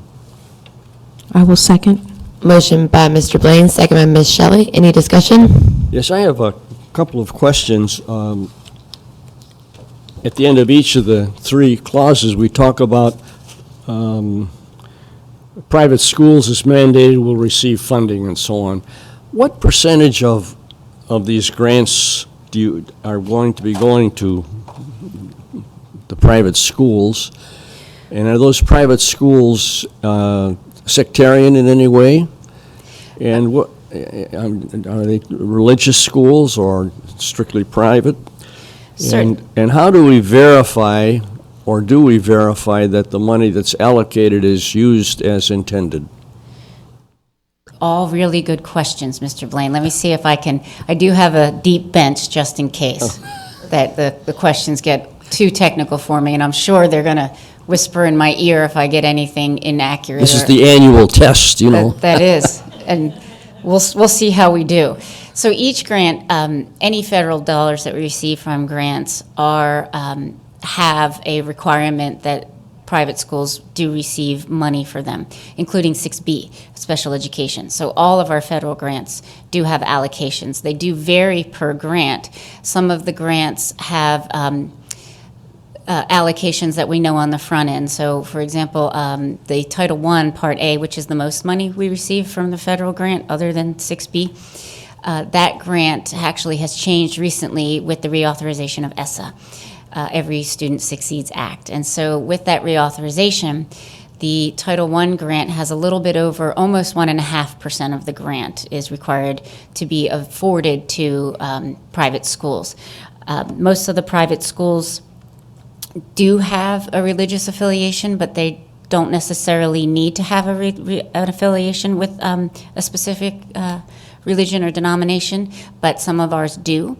And so for any of the grants, how it works is we have a meeting that we sit down and we talk to them about what is within their rights to be afforded to them, whether that's a professional learning under Title II, Title III for English language learners, or Title I for our low-income students, and so our families. And so we sit down with them and we discuss the appropriations. Title III, and for example, does not have a specified amount on the front end. We sort of get told that information as it becomes available to us. Title III, we have to actually service the students who are eligible to receive. So there's some testing involved for our Title III, so that amount varies from year to year. So that's why there's not an allocation amount, or Title II and Title I, there's specific allocations amounts. So we sit down with them, we talk about what is available, and then some private schools do ask to receive that money, and then it is run through Spotsylvania County Public Schools. So for Title I, if there's a student that requires some additional support, specifically in the areas of reading and mathematics, then we would be in charge of doing the hiring for that and the process for that. And so then we afford them the materials and the resources, and then at the end of the year, of course, if they're no longer using them, then they would return those materials and those resources. With the authorizing legislation from Congress, that's where the mandate is put in. The federal grants have had private school funding for a number of years, longer than I may have been in education. So the changes to them have been reauthorized with ESSA, but we have been giving private schools their allocations as been required from the federal grants for decades. And are we charged with monitoring the utilization of the funds that go to the private schools? We are and we are not. We are in regards to as long as it meets the grant requirements. So if a school for Title II, which is professional learning, and they have a need for professional learning, they determine their professional learning needs, but we would then afford them the proper allocations for that learning need. How am I doing, guys? All right. Good. That is really helpful for me. I appreciate that, and thanks for going to the research so you could make this response to my question. Sure. Dr. Meyer. While you're at the podium, Yes, sir. the thought came to me, with the talk of the changing in funding for education, is there anything anticipated where this sector of federal funds is going to be decreased in order to transfer to other? And is that going to play out adversely in our upcoming budget? I'm just going to take that one generally. I think it's really premature. It is. I certainly think folks are aware of that there may be some budget implications and significant reductions at the federal level. But I think for us to crystal ball that in terms of the impact would probably not be appropriate until we see it a little further down the road. Right. We're watching every day. Thank you very much. Thank you. I actually have a question. Okay. It might need to be referred to LaShawn behind you. But of what portion of these funds we're just pass through entity for the private schools is that of the federal funds in these grants? Because I know, our federal funding is only like 10% of our funding anyway. It'd be nice to know of what portion of that is just pass through money. It doesn't go to our students. LaShawn, I'm not sure you would have that off the top of your head. No, you don't. I'd be interested to know that at some point. 'Cause I know, for just example, brought that for up. Title I alone, Title I Part A, their private schools receive 1.46% of that grant, which is a little over $44,000. So what that is of the entire budget, that's the largest grant, so we can certainly get that information back to you, but I do not have that off the top of our heads, I'm sorry. No problem. I was just curious. Any more discussion? All those in favor? Aye. Any opposed? Motion carried 6-0. And we will move on to unfinished business and new business. And 15.01 is unfinished business. Does anybody have any unfinished business? I do. As we discussed previously, the School Board Advisory Committee is still waiting in the wings. Dr. Meyer had put the ideas that we had all brainstormed to paper and to email and sent it around, and it seemed to be what we had all had a consensus on. And so I just was looking for a motion to get those nominees or your appointments to me so that I can, with contact information, so that we can contact them and have a good first instructional coordinating meeting. Just one point of clarification. I had put together some thoughts, and I shared with you as the chair, with the expectation that you would share with others to collect their thoughts. I don't know if it went around to others to garner any of their thoughts. So I did not get any responses from that, except looks good. Question? Yes, sir. That's our representatives have to be from our district, or just somebody who's interested that we could? From what we wrote down, one was from the district, one was not from the district. Okay, check, thanks.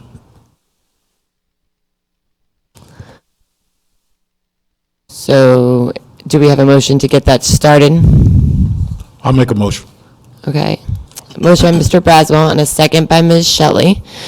And the motion is to send me your nominees, and so we can get that thing started. Any more discussion? So we will have, each of us will have Two. Two. representatives. Yes, sir. Mhm. So we'll have 14 on that committee. Yes, eventually. Okay, all those in favor? Aye. Any opposed? Motion carries 6-0. Yay. Any more unfinished business? Let's move on to new business, 15.02. I have Mr. Braswell. Thank you, Madam Chair. I have two pieces of new business for the board to consider. There's been a great deal of discussion about the replacement of a board member for the Lee Hill District, and I am concerned at this particular moment for a replacement of our vice chairman. And I wanted to bring to the attention of the board the necessity of doing that by replacing our vice chair.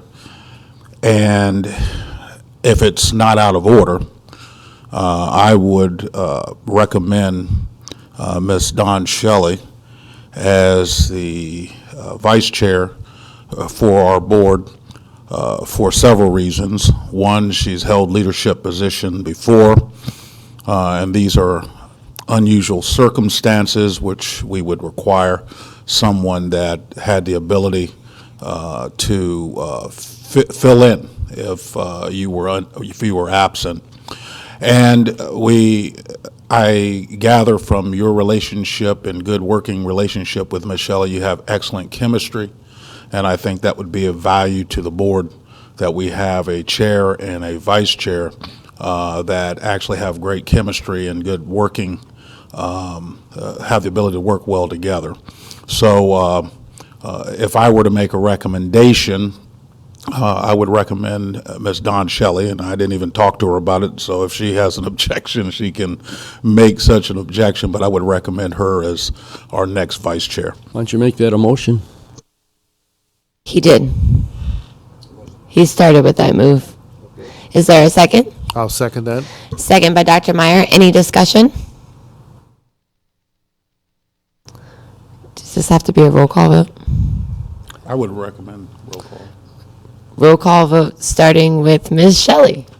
Shelley, aye. Meyer, aye. Braswell, aye. Twig eye. Lane, aye. Gramp, aye. Welcome. Motion carries 6-0. Mr. Graswell, on to your second item. Second point of concern, there was I was moved with a great deal of passion as Ms. Blaylock opened up her checkbook and wrote out a check for what some may have been misconstrued as taking advantage of the public dole when she clearly wasn't. But to placate that, she wrote out a check, and she wrote it out, a check for a worthy cause. And Ms. Blaylock, I'll tell you that whatever you wrote out in that check will be returned back to you many times over. So I just know that. But I'm concerned in that I'm a board member that served for 4 years now, and I never charged the taxpayers jack. Never charged for for reimbursement for travel when I could have. I never asked for reimbursement for anything.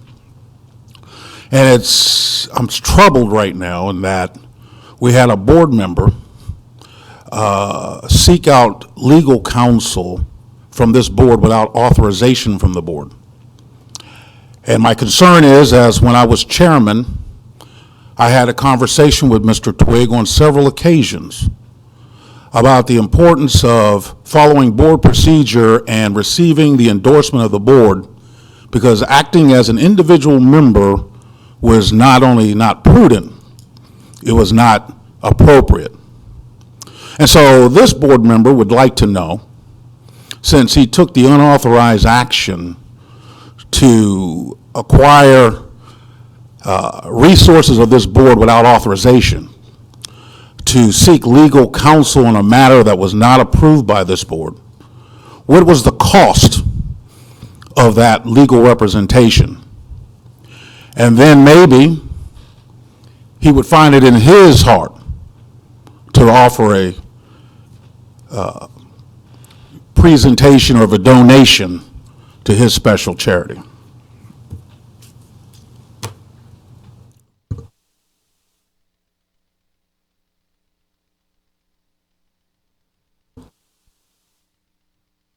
There wasn't a motion. Ms. Shelley, would you like to make a motion? I present that as a motion to find out the cost of that, the legal fees that were unauthorized by Mr. Twigg to get from Ms. Parrish. Do we have a second? Second by Ms. Shelley. Any discussion? Is your intent just to figure out what the cost was? Not At this particular point, I just want to know what the cost is. Okay. The board at some other point can have a discussion about remedy, but as for this particular board member, I've never used or took advantage of my position as a board member or as a chairman of the board for the benefit of myself. And I find it not only reprehensible, I find it offensive that one board member, without consulting with other board members, because individually we're nobody, as a board we're somebody, and that has been authorized by us as a board to ask for those resources. Individually, we don't have that ability to do it. And if some board member is getting some kind of authorization to do something that I don't have the ability to do, then I want to know why I don't have that ability. And if I get it, then I'll start using it as well. Well, as discussion, I don't think you're comprehending what the purpose of the consultation is, because there's only one line of verbiage that says what the purpose of the attorney is, and that's to serve the school board. There's no more specifics beyond that. And if you're going to in fact, any attorney works for all of us, i.e. each of us as well. So for you to presume that you need some authorization, and maybe you can't get authorization because of the nature of the issue, because it involves the people you need to get authorization from, it's all pointless. Sir, the board is one entity. We're members of a board. And you're correct in saying that the board has to give authorization. That means a vote of all the members of the board. And whether you like their vote or not is not of concern. Wait, I let you finish, sir. It's not of concern. What's concerning is that it's been brought forward to the board, given a fair hearing, all members have an opportunity to vote, and then we authorize that resource. If you would have came to me and said, Mr. Braswell, I have a concern and I would like to look into this. Even if I wouldn't have agreed with you, I would have given you the benefit of the doubt because you've given me consideration as a board member. So why would I come to you? Let me finish, sir. Oh, okay. You would have given me consideration of as a board member, but you didn't even give me that consideration. Now, I've always given you consideration as a board member. I think that should be reciprocated. And you didn't do that. What you're saying is Mr. Twigg, Ms. Shelley had her hand up. Ms. Shelley? Thank you. Back with what Mr. Braswell is saying, I agree. Yes, it says that as a board, we're a board collectively. Each one of us is not the board. Collectively, we're a board. I'll even say when I was the that's chair. your assumption. I disagree. Excuse with me, that I'm statement. talking right now, thank you. When I was the chair, I never contacted our legal counsel on my own. That was not even something that I did as the chair. So for you to contact our attorney because of something that you didn't like, without coming to the board to collectively say, I think we need to contact our attorney about this issue, in my opinion, was not appropriate. But all we're asking now is to get what the fee was, and then we would come back as a board with that information, and then we would discuss that as well. Well, I think. Mr. Twig, I wanted to make a comment. Okay. Before you speak. Sure. The other option could have been, as we've all done in the past, to contact the chair and say, I have this question. And then at that point, I, in this case, could have informed you, we've been working with the registrar's office since January on the situation. We've read all the codes. Everything is of utmost by the board, and that she has been following advice of attorneys as well as everybody else. The board knew about this long before you did, but we all could have informed you of that and let you know the steps and precautions that were being done to make sure that this whole process took place smoothly, and the appropriate dates instead of the dates that were disseminated to the public that were incorrect. So if you still, because have not been privy nor asked what the correct dates are, but Nor she is informed. Go ahead. Well, you didn't ask. Oh, So if you were in the closed session this Or night, written in the bylaws either. in the closed session this evening, there was an opportunity to ask the questions. The timeline of Ms. Blaylock's case was presented, as well as the attorney was there to rule on all of the questions that the board had, such as dual residency, etc. So if you wanted to find out the truth, you could have found that out, but you walked out and, because you're not interested in the truth. You just wanted to That's fallacy. You never asked Mrs. Blaylock, nor You're I. accusing me of walking out of a meeting. This is my time to because I speak, didn't sir. care. You That's wrong, walked so out. don't say it. You withdrew yourself from the situation. You abstained. But that is what you could have done instead of calling the attorney without the board's permission. So that is their point. That was the way to not cost the taxpayers money, and then there was the way to do it. So that is their point. Now, if you would like the floor, I'm done with my comment. Thank you. I think it sounds like y'all are saying a whole bunch of stuff that needs written in about 8 paragraphs in one of our policies / bylaws. Until then, everything you said is just a choice or a thought or an impression as to how something is conducted. The county does not conduct business that way. In fact, they conduct business in the opposite manner. But be that as it may, that contact was not for the benefit of me, but to simply find out if we were abiding by the law. And I did it to protect both each of you and me. I was trying to protect all of us from the embarrassment of violating the law, which we've come dangerously close to. Thank you. Mr. Blaine. He hadn't spoken yet. We elect a chairman, Mr. Twig, to be the chairman, and we don't operate that any one of us can go out and incur obligations in the name of the board, period. And I appreciate your challenge here and interest, but it still is up to the chairman of the board to authorize this, and in a way, it's if our attorney had been a little bit more forthcoming, that's not a good term, if she had said, well, I cannot provide this service to you as an individual, and you don't represent the board as I see it. Well, I was unaware of... Mr. Twig, everybody has a turn each time. So Okay. Dr. Meyer had his hand up. Okay, and- go ahead. I'm just asking.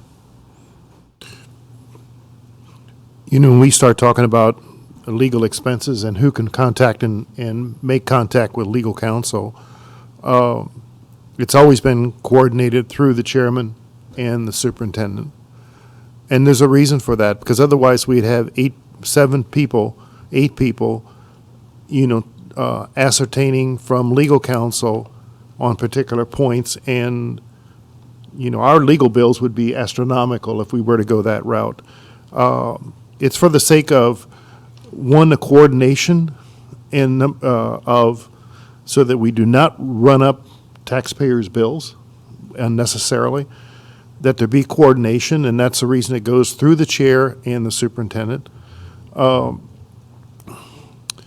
it is of concern because if any one individual is acting but has not been delegated to act by the board, that person has absolutely no authority. It's the same authority as any citizen.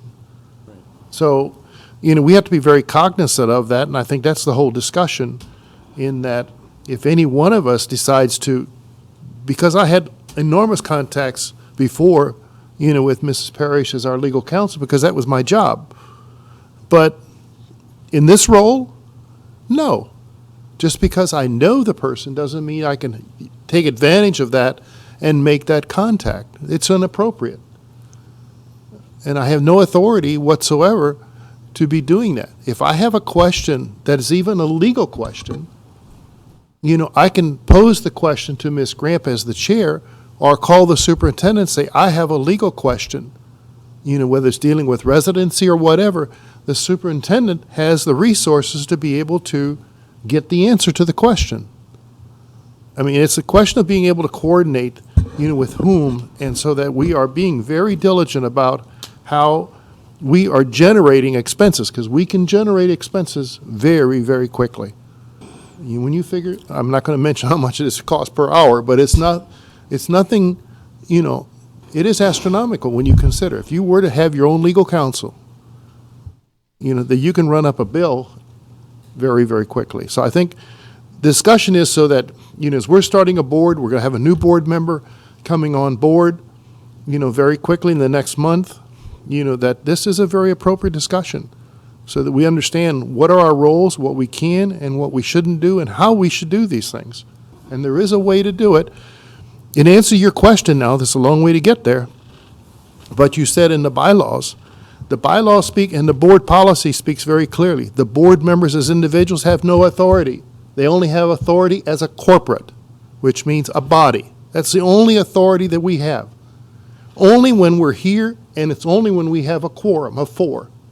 3, we can have a meeting, means nothing. We're just having a meeting. Got to have minutes, but you have a meeting.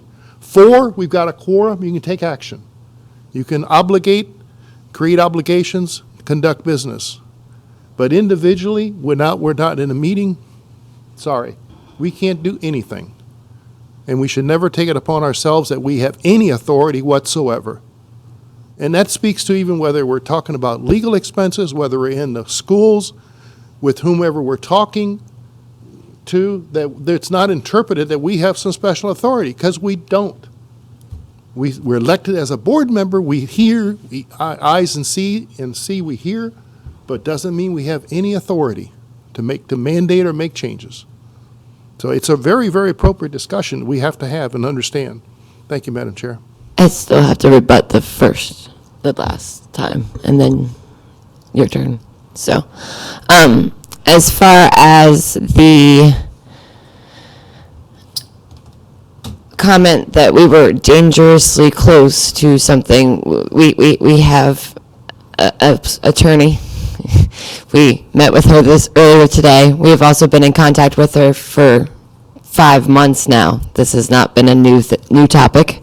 We have this is also replacing a sitting board member. Has happened 2 other times in the last 10 years or 15 years. So we're very aware of what the law is and what the code is, and we have followed everything to this point to the T. And she is shaking her head that we are to the T accurate, and there are many explanations for why the prior speakers this evening were not correct, but that is not our job to portray. All I can portray is that we have an attorney, we are following code, and that we are doing everything as we have been advised, and this is not our first time doing it, and it probably will not be our last.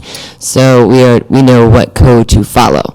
The other comment I would like to just correct is that the county does not behave in the same way because they have a county attorney on staff. They're not billed hourly.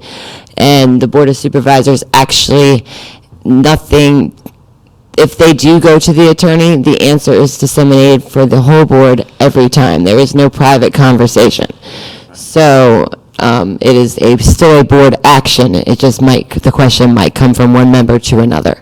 But it is still the board working, but they don't accumulate fees where the school board does. So we have to be more frugal in how we behave, and that has been a standard that has been on this board since before I was here. So I don't know when the standard started, but it was always been that way since I've been here. So, but Mr. Twigg, you may now have the floor. So because we're on contract, we have to be frugal and parse the meaning of the word board. Okay, that was rhetorical. Respectfully, though, there is coordination and then there's manipulation, and the code was very clear. And if y'all are saying you knew this over X amount of time, and of course you didn't share it with the entire board, then we have some element of responsibility as a board to be responsible for it. And if I was, if you were consulting the legal counsel all along, why did we switch gears suddenly this evening? Everybody seems to be aiming at me, and I think you're wrong about that individual counseling thing. Thank you. Mr. Braswell. I just want to add some clarity to my comment. I'm very close with Ms. Blaylock. She never told me what her intent was until around the beginning part of May that she was considering this. So I clearly didn't know. She must have had a conversation with the chair. So it's not that it was fully disseminated between the board, but I could understand if she had conversation with the chair as to making sure what was the appropriate procedure for this debarking, to debark from her seat. That would be appropriate in my opinion. But I clearly didn't know about it, and I don't think it was an issue that you were not privy to information everybody else received, because I didn't know about it either. Closing comment, if I may? And then y'all can. Anyone else would like to speak? Not yet. He's still discussing. Okay.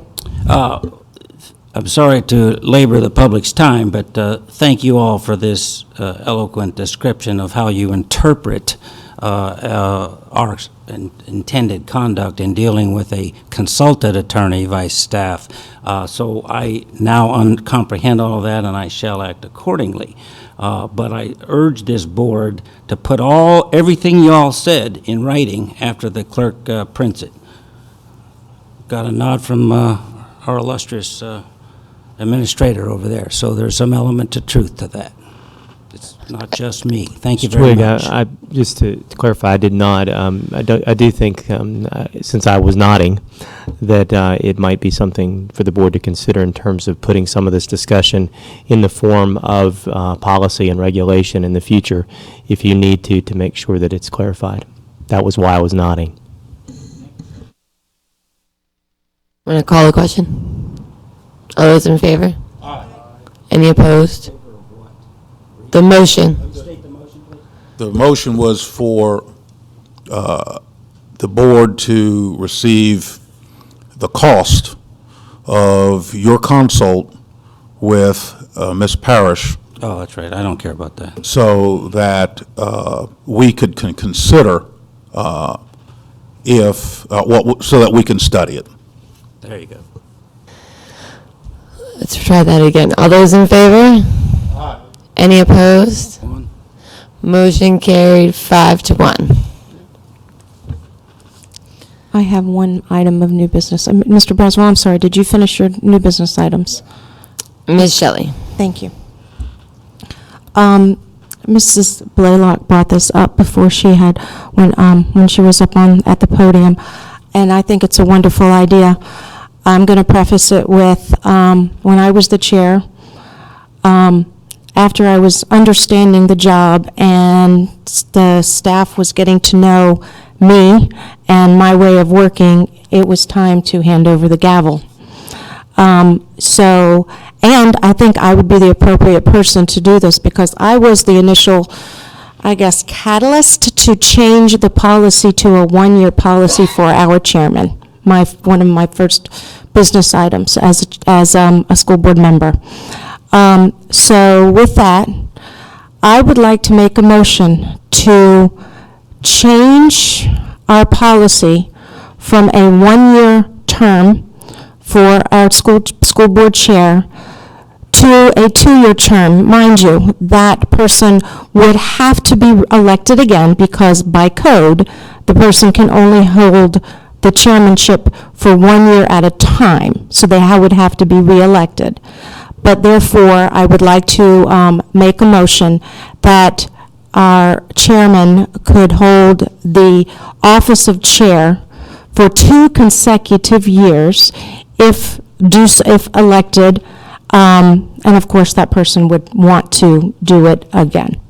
I will second that motion, absolutely. Motion by Ms. Shelley, second by Mr. Blaine. Discussion, Mr. Braswell. Hey, I'm not a lawyer. I wouldn't say 2 years, I would say 2 terms on that, if we can make a friendly. So we have friendly amendment to change to 2 terms, 2 consecutive terms will now be allowed instead of 1. And it's fine with the seconder, Mr. Blaine. Absolutely. You know, it takes you a while to learn how to do the job, and then you're out of the job when you're just getting to know how to go do it, and this makes a lot of sense, period. Dr. Mayor?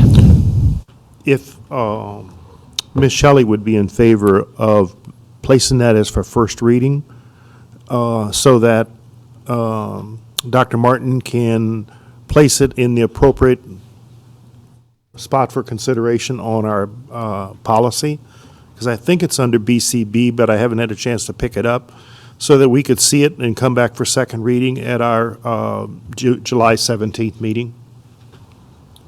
Ms. Shelley would accept that as an amendment. Absolutely. And the seconder, Mr. Blaine, are you okay with that? Any other discussion? All those in favor? Aye. Any opposed? Abstain. Motion carries 5 with 1 abstention. And the motion was the first reading. Never mind. There we go. Any more new business? Yes. Mr. Twigg? Got about 4 items. 4 motions, or do you just want to ask for the floor after we close new business? I You have business or comments? 1 motion. Okay. Shall I make it now? Well, yeah, I was just making sure we could close business and go to, you could just ask for the floor if you were just speaking, so before you didn't recognize the difference, so I was just making sure it was business. Thank you. I'm motion that we put all these procedures we talked about over 10 minutes in writing, rather than just nodding our heads and saying, yeah, great idea.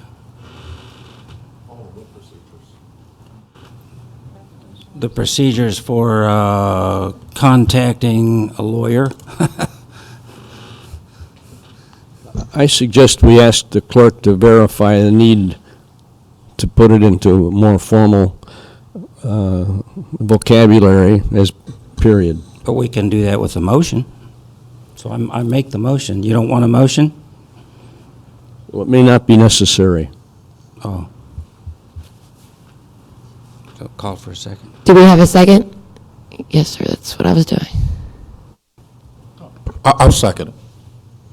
Any discussion? I would think that, if I could suggest, Dr. Martin, take a look at under Rules of Order. Check that section. I have a question. These meetings are filmed, unlike our work session. I'm sure this is just a pun on the work session issue that you had, but these are filmed, so we need. Are you asking? And we have minutes. So what else are you looking for? I'm speaking of the procedures we all talked about. And I'm just saying, let's put that in writing. So instead of one sentence about involving legal, we have 8 paragraphs, which will satisfy everybody's comments and inquiries. But you mean for the minutes or add to our policy, Well, for or policy. what are you Sorry. asking? Okay, for the policy, that we document it, sir, Document it for policy. in our policy or bylaws, whichever. So you want, so we need to, but you haven't written a policy that you're asking or or entering a first reading on. No. So you don't want to change policy. I'm confused at what the motion is. Ms. Grant, I need if I may, clarification. there are just a couple of suggestions related to Mr. Twig's motion. One, I think that, I think I'm hearing that put something in a policy or regulation form regarding contact with school board attorney, the board. But the second thing that I would recommend to the board is you could also schedule within a future work session potential items for putting in policy form and regulation, and have that discussion before directing staff. That way you can come to consensus as to directing myself and staff regarding the development of that policy and regulations, because you've had an opportunity to discuss practice and how that would translate into a potential policy. If that's what the question was.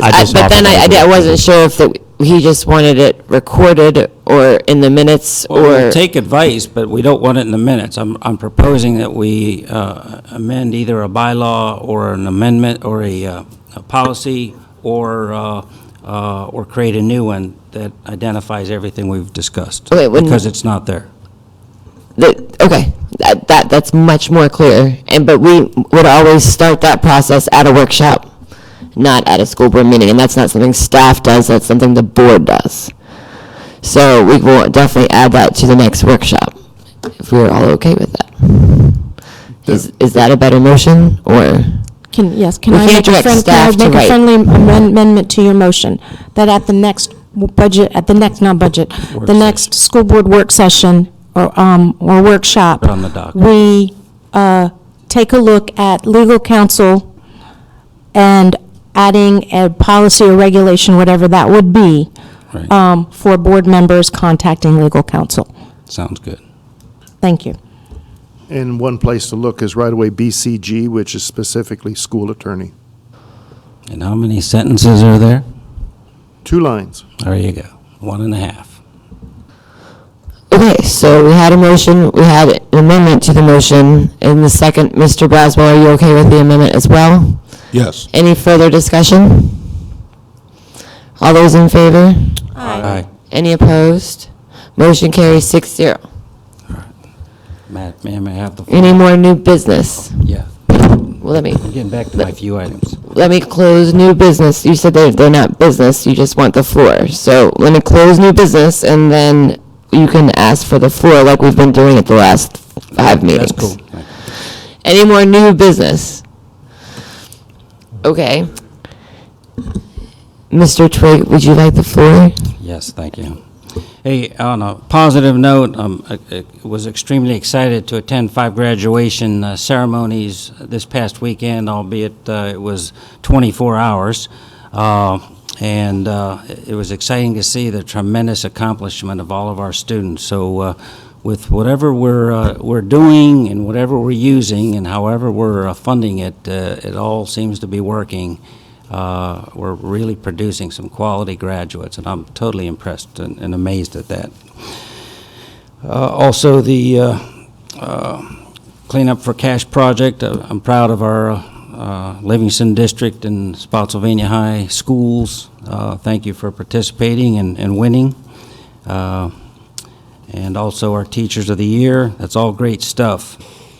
I'd also like to take a minute and acknowledge our Spotsy High baseball team, as 3 of our seniors came real close to missing graduation Saturday as they played in the semifinals for their first ever state championship. We lost 1-0, and their opponent went on to win it all the next day, Saturday.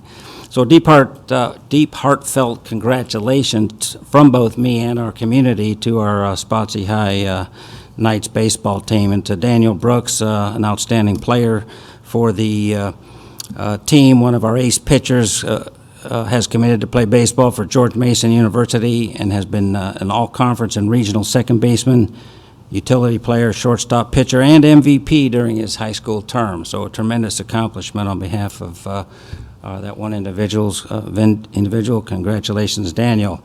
That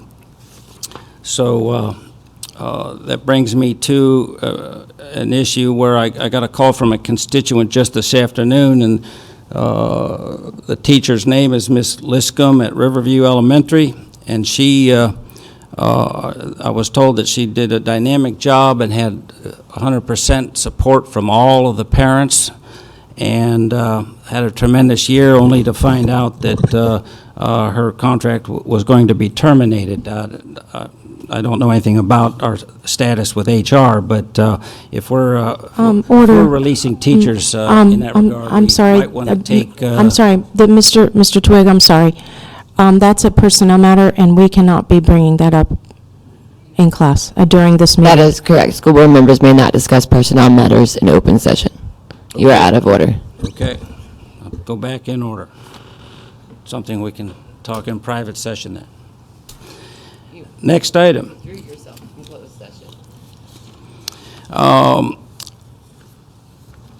To respond,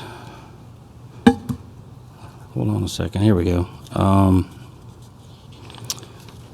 Let's see, to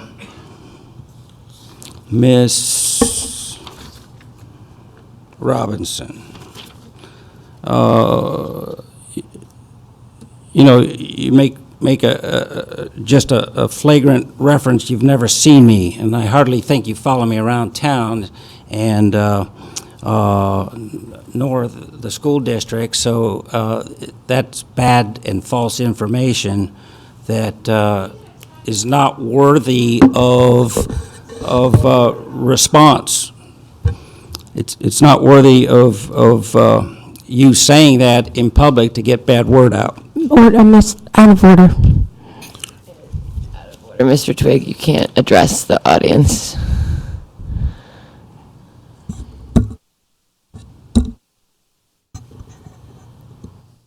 Is there anything else, or? Yes. Don't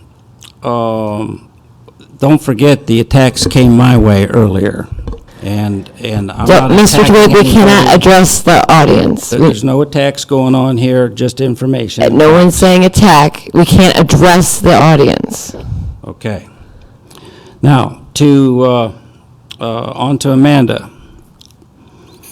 Ms. Blaylock's in the audience. She's Right. a private citizen. Let me move on to a constituent letter. There's been information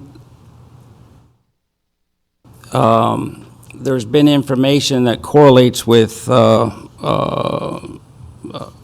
me somehow being involved with manipulating information. What I was doing was merely finding the legal situation, ramifications after a constituent letter times 2, and I'll read one of them. It's only 10 lines. I'm a resident of Lee Hill District and am concerned that Ms. Blaylock has moved out of our district yet continues to serve as my representative on the school board in violation of policy BBBA, which states if a board member ceases to be a resident of the school district or district which he represents, the position shall be deemed vacant. If she has moved out of her district, she does not have the privilege of setting a resignation letter to occur in the future. The position should be deemed vacant as of her move, and her seat should be filled within 45 days of that occurrence. Apologize for not contacting you about this, but I do not presently have a representative on the board to bring this to. Middle of this week, as soon as I got that letter and one other one that referenced the same information, I promptly responded to our administration, and that reads, let me read part of that one. Received 2 constituent letters, both are attached. I received that assert that Amanda officially moved out of her district. This makes no sense to me because I cannot imagine us missing a date line if in fact there is one. Well, I wasn't sure about that. Now y'all are saying you knew that a while back. I didn't know about it till just this week. I looked up the policy BBBA, and we know what it states. My only thought is that our administration validate present resident status, which I'm still waiting to hear. Mr. Twig, I'm going to call for point of order. Quite honestly, the reason I'm calling for point of order is two reasons. Okay. One, we did not set up the board agenda to have board member comments at the end of the meeting. If that's what we want to do, then we need to change our agenda format and do so everybody has the same opportunity. Number two. I wasn't privy to any meeting. Go ahead. Sir, all I'm saying is that if we're going to do board member comments at the end of a meeting, and if you're being given the privilege to do so, the other members should be given the same privilege, and then we should go ahead and revise our agenda format to include that, because we had taken that out of the agenda format back several months ago at the end of the year and said we were not going to do it. Right. And that's exactly what you're doing. So if that's what we're going to... Why was I given the floor then instead of not being... As a privilege, so that you could speak, but when it's getting beyond that, because now you're reading correspondence into, and it gets to my second point, if you had participated in the closed session, you would have had But that's answers to these immaterial. questions. That's all And that's the immaterial. reason that bothers me, is because you recused yourself from the closed session. No, I And didn't. then, yes, sir, you did. You recused yourself from closed session. No, I didn't. Yes, sir. I excused myself. Well, then explain to me the difference between excuse and recuse. Either way, you were not there. You chose Okay, well, not to say be. that then. You chose not to be part of the closed session. You walked out of closed session.